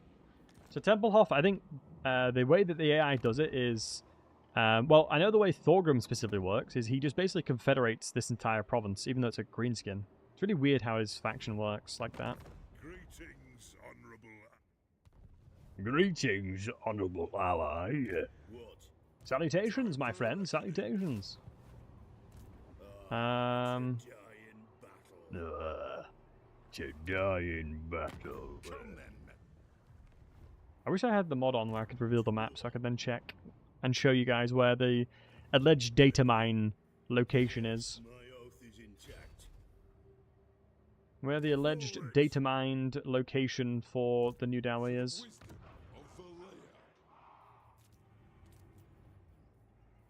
Going to tier 3 doesn't do much, it's tier 4 that helps. Because, like, honestly, Longbeards is so goddamn good. Hey, Colossus, thanks for the prime, matey. Appreciate you, Bam. man. Wham, bam, thank you, ma'am. One more turn, all these Slayers into Ungrim's army. And he reduces the cost, so... I like half the cost, don't I? Yeah, reduced it by 100, so my economy's going to be fixed. And then Boki Ironforge can just hang around, because a lot of the times either Azag or the vampires will come and attack you. Imric's about one of the high elves I can understand. And goes his merry way. I mean, Imric is very cool. Imric is one of the only high elves that I actually kind of like. If he promises something, he generally means it, right? If he promises to you that he will do something stupid, like give you all his money, he'll do it because he promised. Eltharion is pretty cool. Imric is not as cool as me, Monster Chief. Imric's not as cool as you, as you're hella cool. The slayer in me seeks death. Anad. Move. One rug, yeah. Mapping the places in here in the books. Yeah, I can imagine, matey. Get rid of the Thunderers, honestly. Now that is a beautiful army. That right there is goddamn perfection. Get rid of the Thunderers. Honestly, Coralers do have value. Hey, Jester. Coralers will always have value. We're going to go to Mount Gunbad. We'll murder Skarsnik. Make Thorgrim lovers. We'll brother confederate him relatively quickly. And then we'll do with Azag in time. As long as I get more Earth Gold, this Boki Ironforge guy will single-handedly kill a lot of his army. I think the cheese is still intact. Has anybody checked this, guys? Is the cheese still intact? The Battlesey patterned dwarf cheese, does it still work? Has anybody checked it recently? Let me check. Oh, it's still here. Cheese remains. Nice. So basically the cheese is that you use the Rune of Stoicism to give your lord Unbreakable. Because normally you shouldn't be able to apply this to a general, it's to a unit. But it can be used on a general. And the problem that you have is, in one-man Doom stacks, is your leadership. Because you're being flanked from all sides. So that was the pretty much the only weakness to the dwarf stack, fundamentally. So you want to remove the Fog of War so you can get much about the army. Yeah, the console command mod. Console command mod, and then just type in FOW off. FOW space off. Can you make Oath Gold? Monster Dwarf player. You can infinitely make Oath Gold, Link, if that's what you mean. There is a thing in game where you can basically create items and then recycle it. So here is Azag. Right on cue, buddy. Right on cue. One of the best things regarding the Dwarfs items in general is they're all very unique to the faction. So if you lose a battle, it literally doesn't matter because you're not going to lose your runes, right? No one's going to yoink them. And you can turn one, put stuff into them, right? One thing that would be a good idea is actually to get Gotrek and Felix just for the Oath Gold. So I might do that soon. So as Azag's moving over, we'll put all the runes on Boki Ironforge. and you'll see why. I'm going to force march over here. Let me check. Military presence of 14. He'll be sitting in the high place. So I'm very confident that the main army's not in here.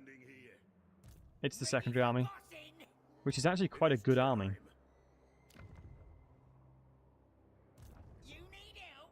So there's an army, so there's an army of 20 in there, so that means 14 divided by 3 is 28. Okay, so there's another army in here as well then. There's another army in here. Because that would mean that military presence, with what we've seen, there's another army somewhere. Because basically the military presence gets divided by the number of units, by the number of settlements. And so technically there's 42 units sitting in these settlements. In these ones here. So Skarsnik's in the high place. My hope is that... Let's do a freebie here. Always get a trade agreement if you can. Something else we can do? Oh, I should have cheesed and used my non-aggression pact with... Wait, do I not... Oh, I'm not Kazakh-correct. I always forget I'm not Kazakh-correct. If I was, I'd be able to use my non-aggression with friends to declare war on lots of people for money. That's probably why you start with more money as Ungrim, honestly. Right. Oh, this is a tier 3. Upgraded to tier 3. Huge. Mount gun good. Because hopefully we'll be able to recruit a lot of guns from here. That's the goal anyway. That is the goal anyway. But yeah, no, I appreciate all the love today, guys. It's one of those things where I always feel super bad that I haven't streamed as nearly as I used to, because I went from full-time streaming to literally having a full-time job and being so tired and struggling to stream. But I'm starting to get into the pattern of streaming again. So I hope you guys are enjoying it, because you know I feel always incredibly blessed to stream when I can. Also, leadership doesn't matter for Slayers, which is good. You know, I'm very incredibly blessed with the position that I'm in, right? I felt so bad for the past couple of weeks that I just haven't been able to stream. Oh wow, the army over here.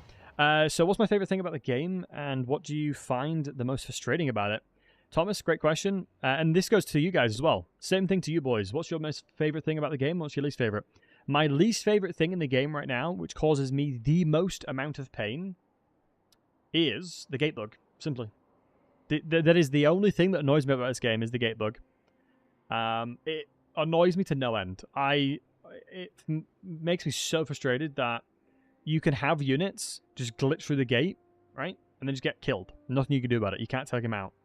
And equally, there's another gate bug, which is if you destroy the gate and you have ladders on the walls, your units will go on the ladders instead of going through the gate, even if you tell them to go through the gate.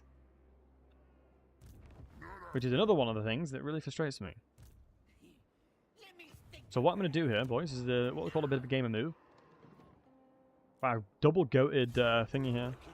So let me look at his army. No siege attacker. Azag probably has siege attacker. I really wish I could get other stuff here. Actually, no, I'm probably going to use my runes here. So this is the main advantage and main value propositions that Dwarves specifically have, is I can then put a guy in here with 170 goddamn armor from the get-go, 65 melee defense, 55 melee attack, and he has spell resistance because it's the Grimnir, excuse me, physical resistance. All Dwarves have spell resistance. And so now against Azag, I will kill a lot of his army. Simply put, I can kill a lot of his army because I have someone that's an absolute unit. All Legendary Lords are siege attackers? Yes, Azag has it, but this guy's not Legendary Lord, it's Dusty. I checked. Dusty doesn't have it, it's a normal Lord. Enemies only running away from your enemies and only attacking minus elements. So one of the biggest tricks you can do with that lad is if you right-click on a... Ooh, do I have fast movement on? Hold on. I must fulfill my Slayer oath. Is anyone attacking these? The Slayer in me. How much would I get from Skarsnik for declaring war on the Gits? That's not worth it. We'll attack Skarsnik here. Very well. So it's a slow movement. Okay, I can do this properly then. So, what you can do, if, Anthony, a lot of factions are running away, the best suggestion I've got for you, lad, is if you come out your settlement, if you come and attack them, and then backspace, just like that, you stop moving. And you see my characters, like, jumping up and down?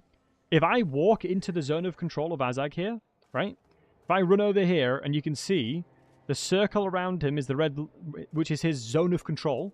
If I walk into here, and then backspace right before I'm going to attack him, he no longer can leave. He has to fight me. And so if he doesn't fight me on that turn, all you got to do is attack him. He'll retreat. He'll have 100% movement. Just attack him, and then he'll die straight away without having to kill all his army. One of the best things you can do that. One of the best things. Yes. I'm sad that I don't have enough oath gold for the rune. Did I get any more items? I don't think I did I? No. I would love it if I could trade items. One of my biggest things that I would love is if I could trade items. Three Kingdoms did it so well. So you can take him, but he's Spirit Leech. Yeah, I have to do it. I have to fight him in the battlefield, right? The only way I'm going to win that is if I fight him in the battlefield. No idea that worked. Yeah, it's one of the best ways of dealing with enemies that are running away. This is the reason why I like asking you guys, what things you hate as well, because I can help you learn, right? You should use the movement book to catch up to them. Yeah, whatever works for you, lad. Whatever works for you, my friend. I always try and help where I can. I've been having luck with no gate bugs. Oh, really? You only tell one unit to attack? Normally, it's anything large does it. Or the Lord bait, yep. So you could have another Lord sitting next to your Lord, and then your main army's in ambush. That works too. Sack Gunbad for the Oath Gold. I don't think I'd get 50, though. But him having Spirit Leech makes it near and impossible. I'd have to have Pottery as well, and the only way you can get Pottery early game... Yo, and Anthony, thanks for the joining Battlesey Boys, man. Much love to you. Thanks for the YouTube membership. The only way you can get Pottery early is coming over here. We'd have to go over here and kill him. Yeah, much love, Anthony. I think you're my second person to YouTube membership, so I appreciate it, lad. Haven't released any of the smallest info on the Thrones of Decay. I think they're just figuring out what's going to work and what's not going to work. You got to give them time to make things good, right? Because you got to remember that Thrones of Decay is like the hit or miss, right? It's their saving. Wow, it's winnable now. This is a really tough fight, especially with Fanatics. But honestly, the AI with the most times they'll just kill their own units with them. This should give us 50. You'd be surprised if it doesn't. Wait, I put Ungrim's. I gave Ungrim Rune of Spite, didn't I? I'm trolling if I didn't. Oh, I did, good. And I gave him the other one, good. Should give us a 50, hopefully. We'll do this. Get the Oath Gold. But yeah, there's a couple random things. This is one of the really cool things about this game in general. There's so many little things you can do.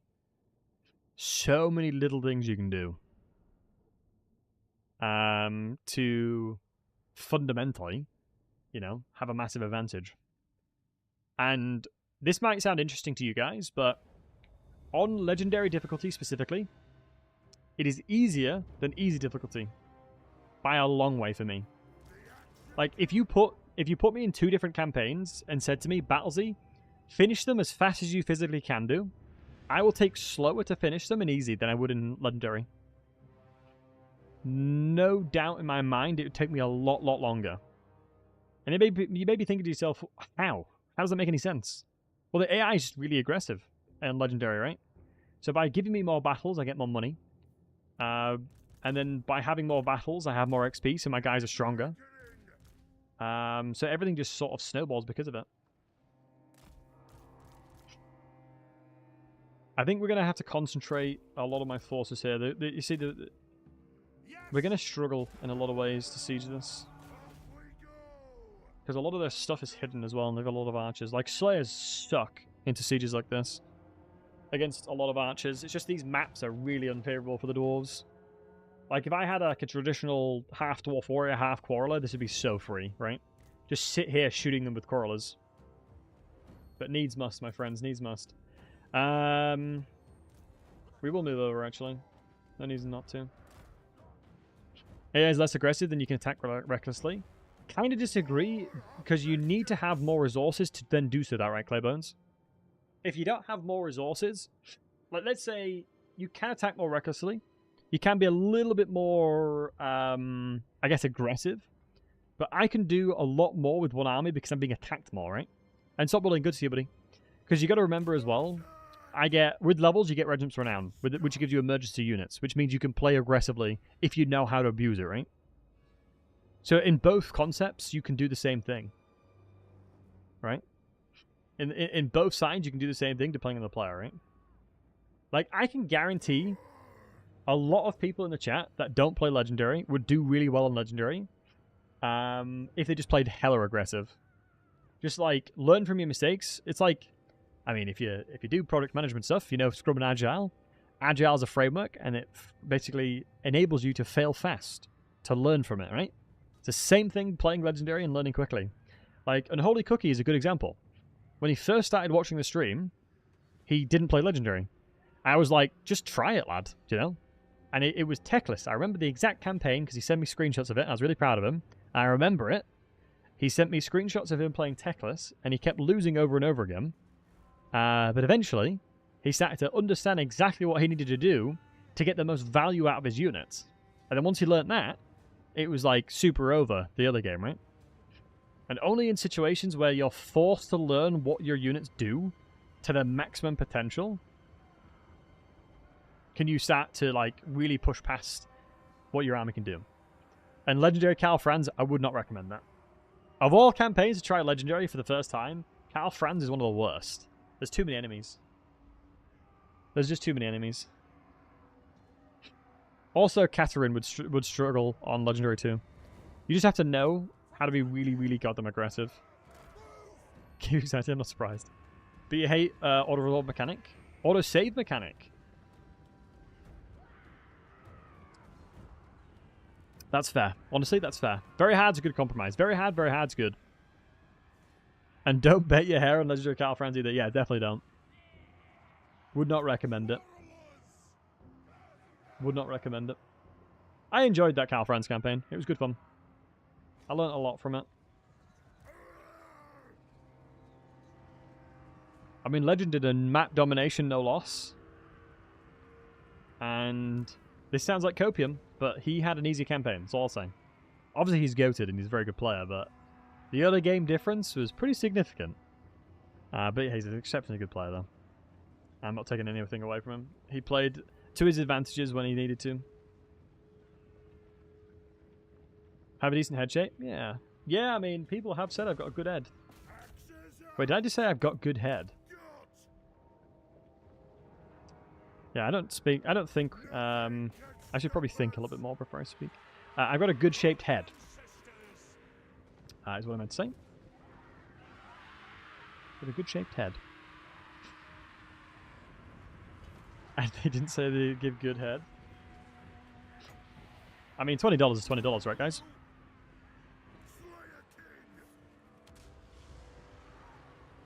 $20 is $20.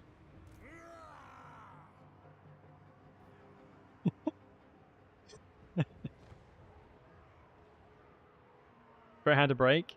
Honestly, the less you auto-resolve, the more enjoyment you'll get out of the game, 100%. I put money on it. The fastest way to stop enjoying your campaign is to auto-resolve enough. To auto-resolve a lot, like 100%, if I start auto-resolving battles a lot, you guys know I'm not having fun. And I want to end the battle, I want to end the campaign soon. That is like the easiest telltale sign that I'm not having fun right now. If I auto-resolve a lot. So I think it like takes away a lot of like the campaign for me personally. Also, I should not have done this. Skulkers hit hard, and we don't have a lot of melee defense yet. But yeah, I think fighting them, you'll learn the most too, right? So knowing that dwarves are small entities, man. Because Thorgrim actually wouldn't be getting crushed by Skulkers here. A lot of damage. Not hard on metal campaigns. Actually, yeah, let's do a test. How many of you guys play? What difficulties do you guys play on? What difficulties do you guys play on, boys? What difficulties are y'all playing on, boys? Playing hard, nice. What, do the campaign and battle difficulty out of interest? Legendary and hard, I like that. Very hard's pretty good.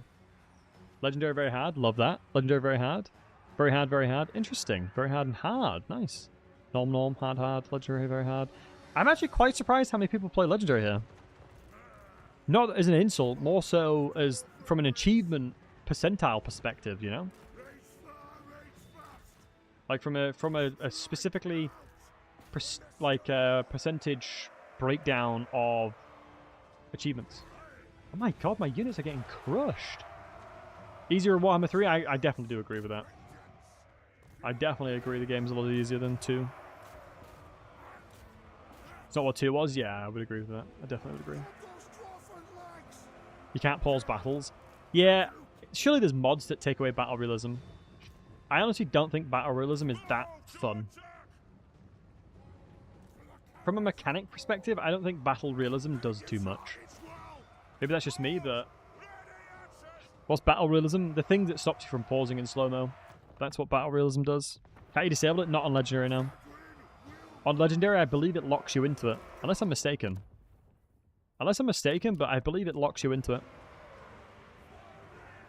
One of you wholesome hunks can probably tell me, though. I feel like feeling I have to play a campaign a certain way because it's harder. Yeah, it makes a lot of sense. I mean, you definitely have to play the game a lot differently. I think the only thing that I will say in regards to difficulty is you aren't learning how to play the game, you're learning how to cheese the AI, basically. You're learning how to deal with the AI's BS. It's honestly the best way to describe Legendary. Like, this is the perfect example, because Dafty, who's a VIP of the channel, love the guy to bits, he's super wholesome. He joined one of my beginners tournaments, right? He was the underdog, because he hardly played. He played on easy battle... I think he played on, like, normal difficulty or something like that. Something like normal, easy or whatever. And he came in and absolutely stomped people that played on Legendary. Like, he was absolutely crushing people that played Legendary, and I was so proud of him. But it goes to show, you know, Legendary oftentimes is not a direct transformation of skill. Or a transferable thing of skill, right? In my eyes, you just literally learn how to cheese the AI, for the most part. And Sloth, thanks to the Prime, man. I appreciate it. Battle realism is locked to Legendary. It makes it so you cannot pause or slow time, even when you cast a spell. Yeah, absolutely, I don't. It's one of the annoying things about Legendary, honestly. I mean, it's one of those interesting things where I normally just play Legendary because I think it's more interesting to watch someone play Legendary. If I'm honest. Because, right guys, do me a favor, type 1 in the chat for me. Type uno10 in the chat-o if you like watching streams to learn how to play the game. Type 1 in the chat if you like to watch streams to learn the game. Type 2 in the chat if you don't really care, you just sort of watch whatever you fancy. Are you there to learn? Are you there to, like, what's the vibe? Because if you're there to learn, you're not going to learn too much from a guy playing easy, right? You're going to have to watch a person that's playing the hardest difficulty, because I think that fundamentally is going to teach you the most. If you try and generalize it, right? But it depends. A lot of you saying 1, a lot of you saying 2. They're fair enough. Yeah, fair. Felix saying 1. Because I feel like, obviously, it's one of those things where, you know, I, as a streamer, understand, you know, that I have to be, you know, in a lot of cases, I've got to be quite educational. And at the other times, I'll try my best to be funny, you know, things like that, you know. Be Dawi for the day, you know what I mean? Did our shame your ancestors, Dawi, brethren? You know, it's speak like a dwarf. Come on, Dawi, let's drink some ale. Let's kill some grubby scum, shall we? You know, it's one of those things where you got to have a bit of a mix, you know. A wee bit of a mix. But it's always interesting hearing from you guys, so I appreciate everyone typing in the chat. Jesus, look at that damage of the troll hammers. We basically popped all their HP instantly. I'm telling you, these are actually worth using. The inconsistencies of Iron Drakes really, really make them a lot worse. Also, this is what I'm talking about. When in doubt, blob it out, boys. When in doubt, blob it out, baby. No! Good old 45% speed, but 45% of 0 is still 0. Feels good, man. Feels Dwarven movement speed, baby. I'm going to try and avoid the little area here, because I'm just going to get shot like crazy. It's going to be annoying otherwise. Returning Peasant run only. I actually have done one recently, Jake. When I say recently, probably in the like last 6 months or so. I think I did it without losing a battle as well. Something ridiculous like that. I think I played Leon. Because I learned that if you have a melee peasant army, you gain a buff where you give your units more leadership if you have a mainly peasant army. And I learned that because I had a mainly peasant army. And Skill, how are we doing, bud? Good to see you, lad. Also, folks, Skittle has started streaming, so give him a follow. It's one of those things, right, where streaming to nobody is one of the worst things you can ever do. So make sure to give Skittle a follow to support him out on his new journey to streaming. I remember streaming to nobody for such a long time. Probably because my content was pretty bad to begin with, anyway. As I was starting to learn how to stream. But yeah, streaming when you're first starting out is difficult. How long have I been streaming for? A bit over 3 years, I think. A little bit over 3 years, if I'm not mistaken. So, but I'm by no means an expert.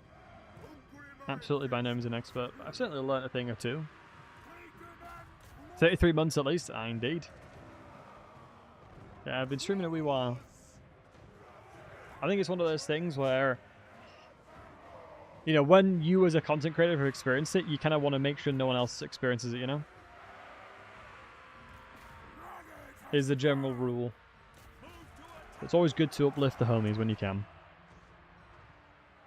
Ooh, those are fanatics. Although they are doing a lot of damage to themselves. Oh, that is a brutal fanatic situation there. We just took a lot of damage. That is really no bueno. I think I have to just run out and ignore that guy. I'm also going to try and just push in a little bit further here.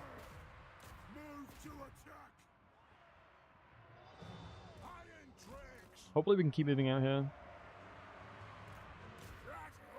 You kissing the homies goodnight. You going to sleep, bullying. Have a good one, man.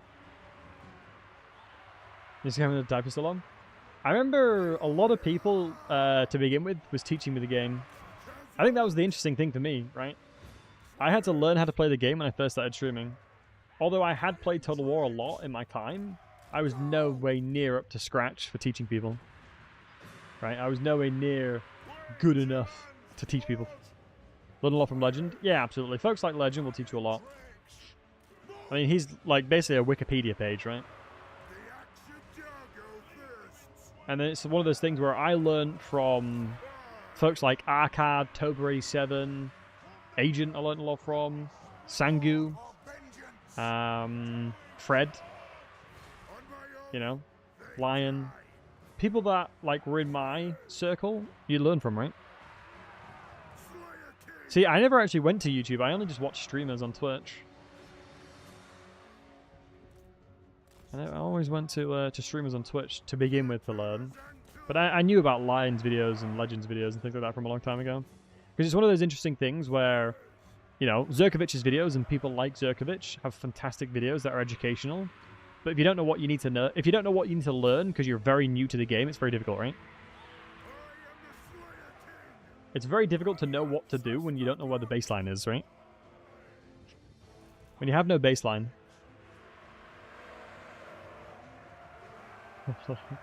I mean, he's got to do a lot in one day, though, on BMK. That's the thing.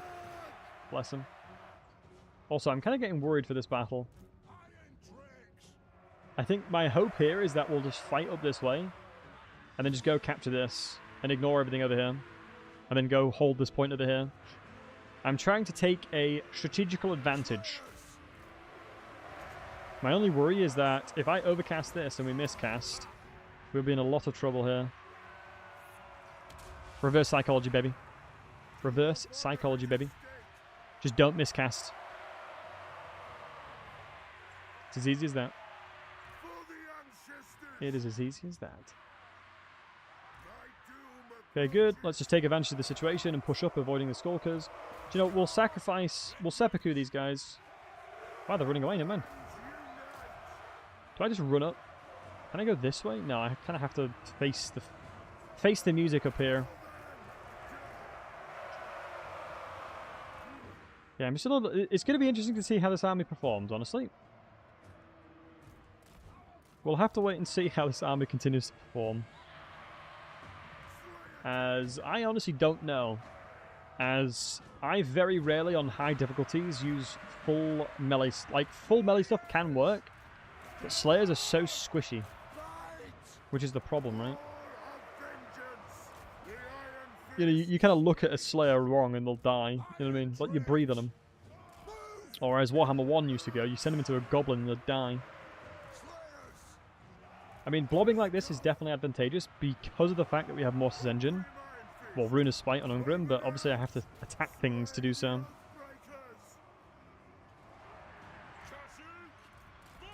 Slayers are definitely a lot better, especially since Journey's End was fixed. Hopefully we can get shots here.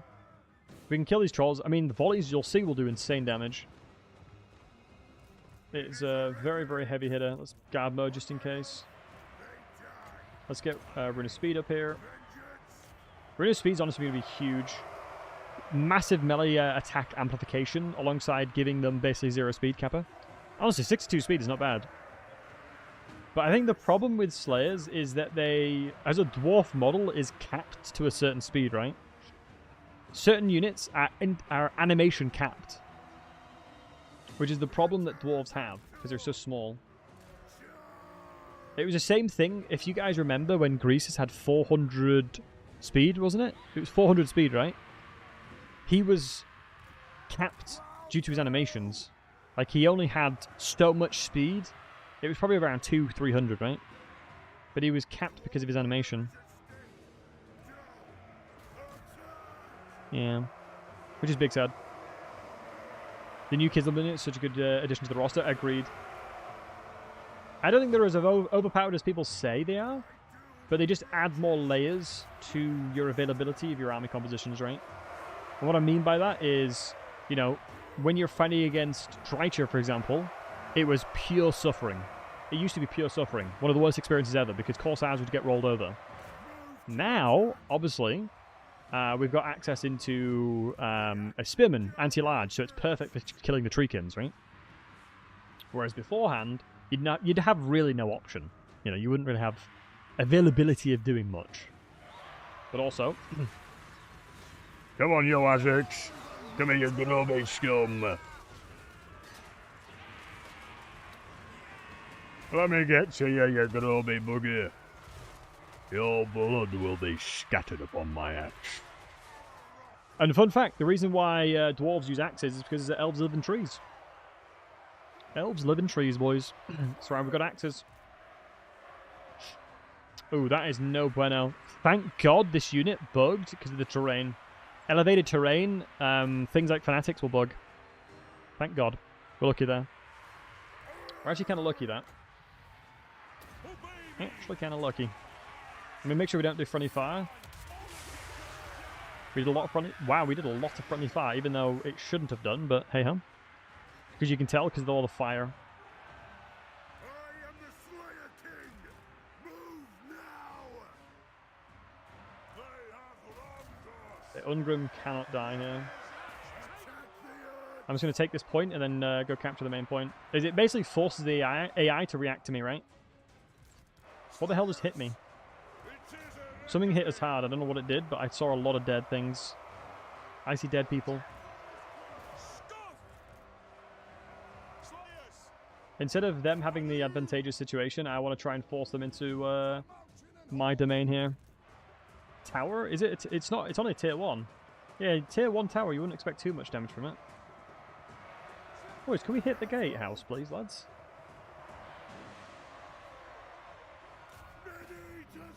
Can one of you rascals hit the tower? Hit this gate? I was barricade, excuse me. Thank you. There's only 2 fanatics and we've killed them all. Or they are low enough HP, right? So this guy can actually cast again. So let's get you chasing him for now. It's important that they do not survive. You can actually hover over the ability and you can see, can use if. That'll actually be blanked out. That will eventually blank out. There's giving us freebie shots there. What is actually hitting us? So it's this tower here. Okay. Can I move here? Would that make me avoiding the tower? We'll have to wait and see. Do you know what? Wrath of Rune, again, is going to be more applicable here. Having these Slayers holding the line down this side. The only problem I'm going to have is, yeah, this should save us. So a little bit of change there will make the towers at angle a lot harder to do. It was what the unit did that damage. Honestly, the tower could be a reasonable explanation, honestly, Skill. You're probably not wrong. It's just surprising, because normally towers do such little damage. Normally towers are absolutely doo-doo. I love Slayers so much. This is Slayer Oath. You're no shame, but I'm just never been. I was working to miss 2 hours of content, Jimbo. Much love to you, buddy. Hope you're having a good work day, my friend.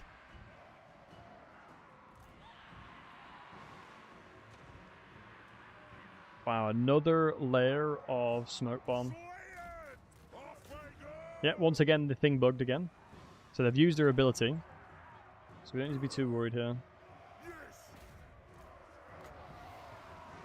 Honestly, not worth casting into them, because they should get routed soon, but I'll do it anyway. Because all I need to do is get up to that point. And Wrath of Rune does a lot of damage. My only concern is obviously our amount of units is diminishing pretty rapidly, my friends.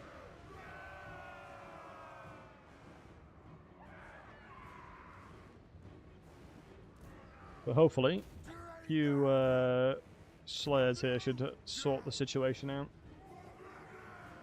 Basically, the whole goal here is to force them to react to me. Right, instead of them being the ones that can be proactive, we're forcing them to react towards what I'm doing. Okay, get Dwarf Warriors over there, actually. Should be able to clear these guys out pretty quickly. Wait, somebody capturing this? Oh, some skulkers of that. That's no bueno, actually. Means I can't capture this one because that's contested.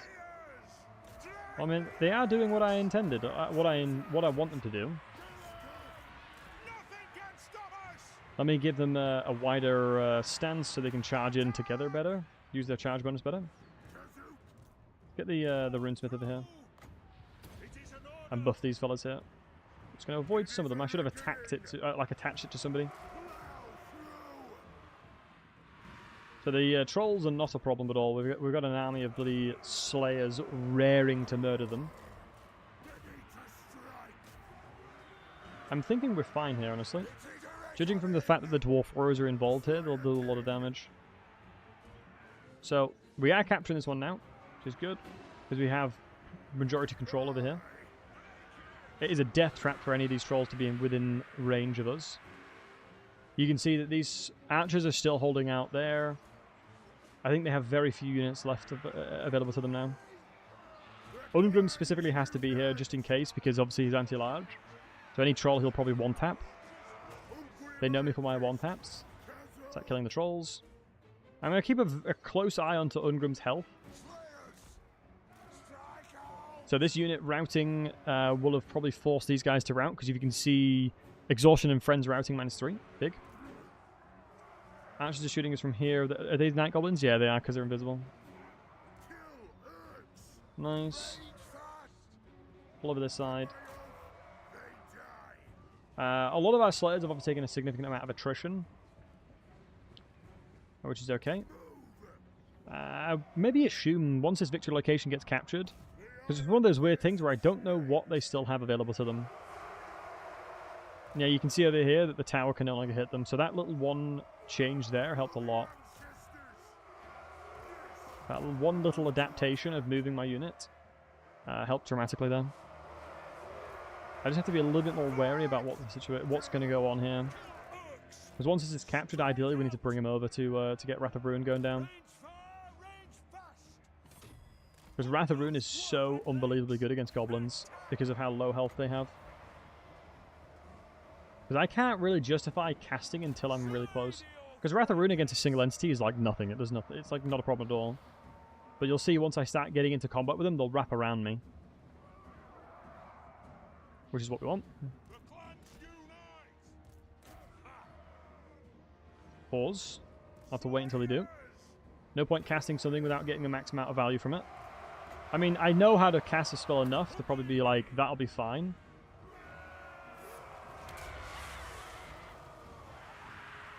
Never mind. Literally juked me as I casted it.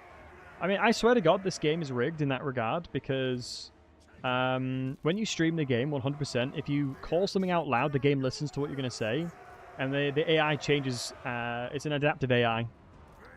It's actually a fun fact. Some people don't know that.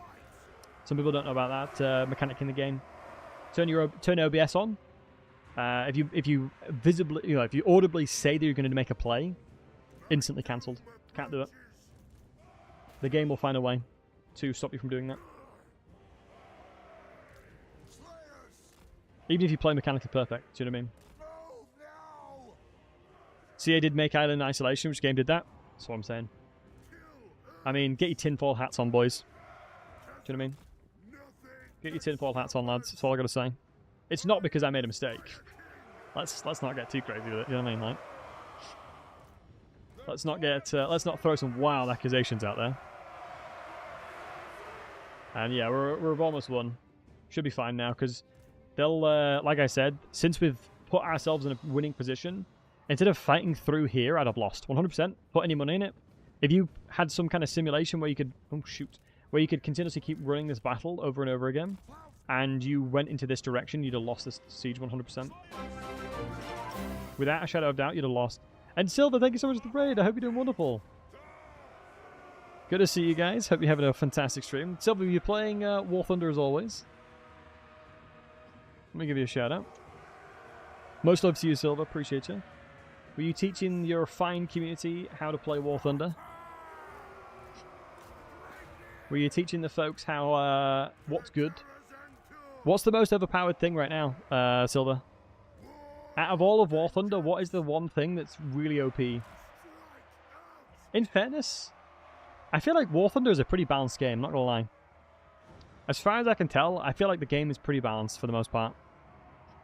But there's always things that are a little bit too OP. It's the 152 a bit high everywhere else? Right, fair. That's fair, that's fair. But yeah, I hope you guys are doing well. If you guys don't know who Silver is, amazing content creator, does a lot of War Thunder.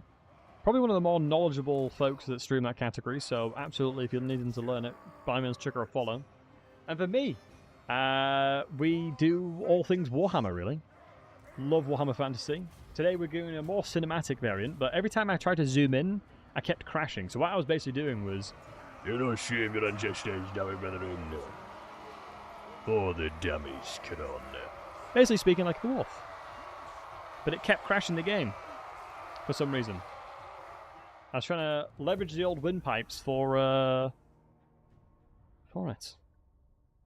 Imagine if I crashed after a long siege battle. I would be very sad. You posted your nudes? Oh, hello, Ronan. Ronan, that was only... That's do you know what I mean? Be careful with that. Let's have a look. Did you put it in your food? Let's have a look at the food section.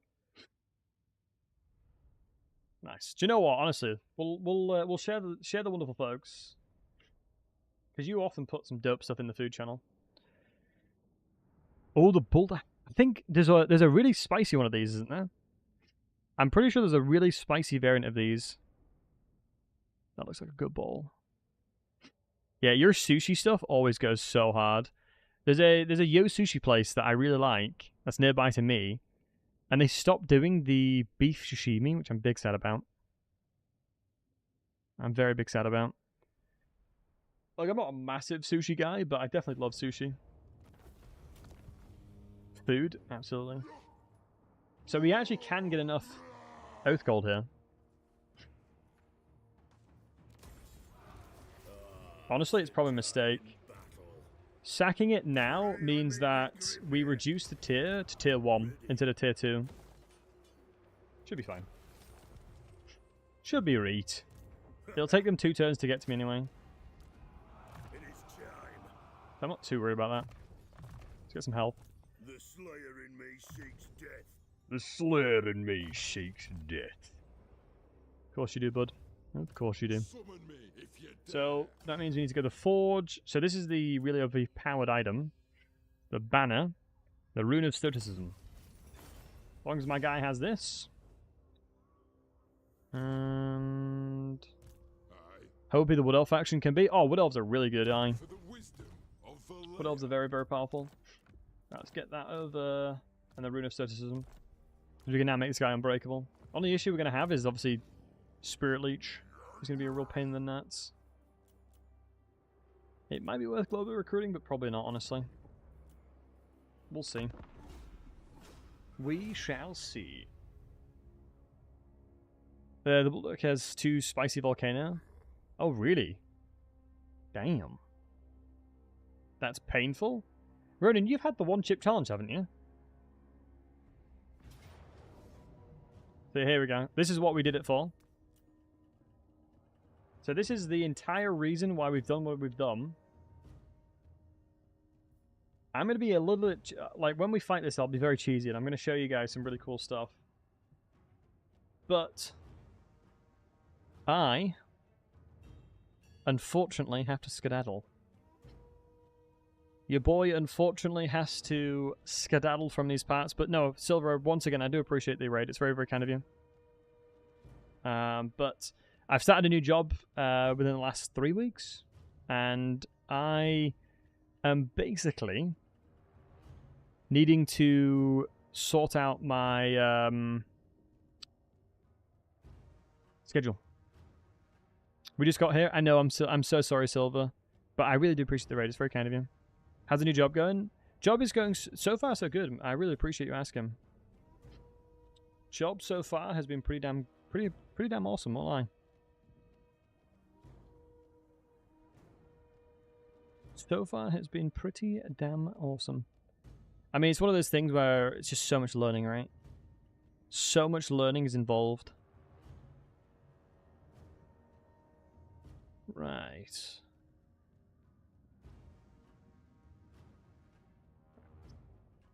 Smodge is a lovely guy. We'll go raid Smodge. And Hunter, thanks for the follow, buddy. Appreciate it. So yeah, guys, obviously my schedule is very inconsistent. But I'm working on trying to get a proper schedule, right? Your boy's working on trying to get a proper schedule. My goal and my hopes is that within a couple of weeks we'll have more of a solidified schedule. Because it's just going to take me a long time to figure out exactly what works and what doesn't work, right? But we'll get there. We will certainly get there, folks, alright? But, thank you as always. I do appreciate each and one of you wholesome hunks. Have a great rest of your morning, evening, night. If I don't have the pleasure of speaking to you at some point this week, have a great weekend as well. But guys, we'll be scheduling out, so make sure to go say hi to Smodge. He's a great guy. What's he playing? He's doing Demon Chaos. He's doing Daniel. Awesome. So yeah, Daniel is good fun. Yeah, Daniel is absolutely awesome. Love Daniel. One of my favorite Legendary Lords, actually, funny enough. One of my favorite Legendary Lords. Alright, so yeah, thanks for watching. Landula, slay anything without a beard indeed, but we've got to go, buddy. Thanks for watching, guys. And,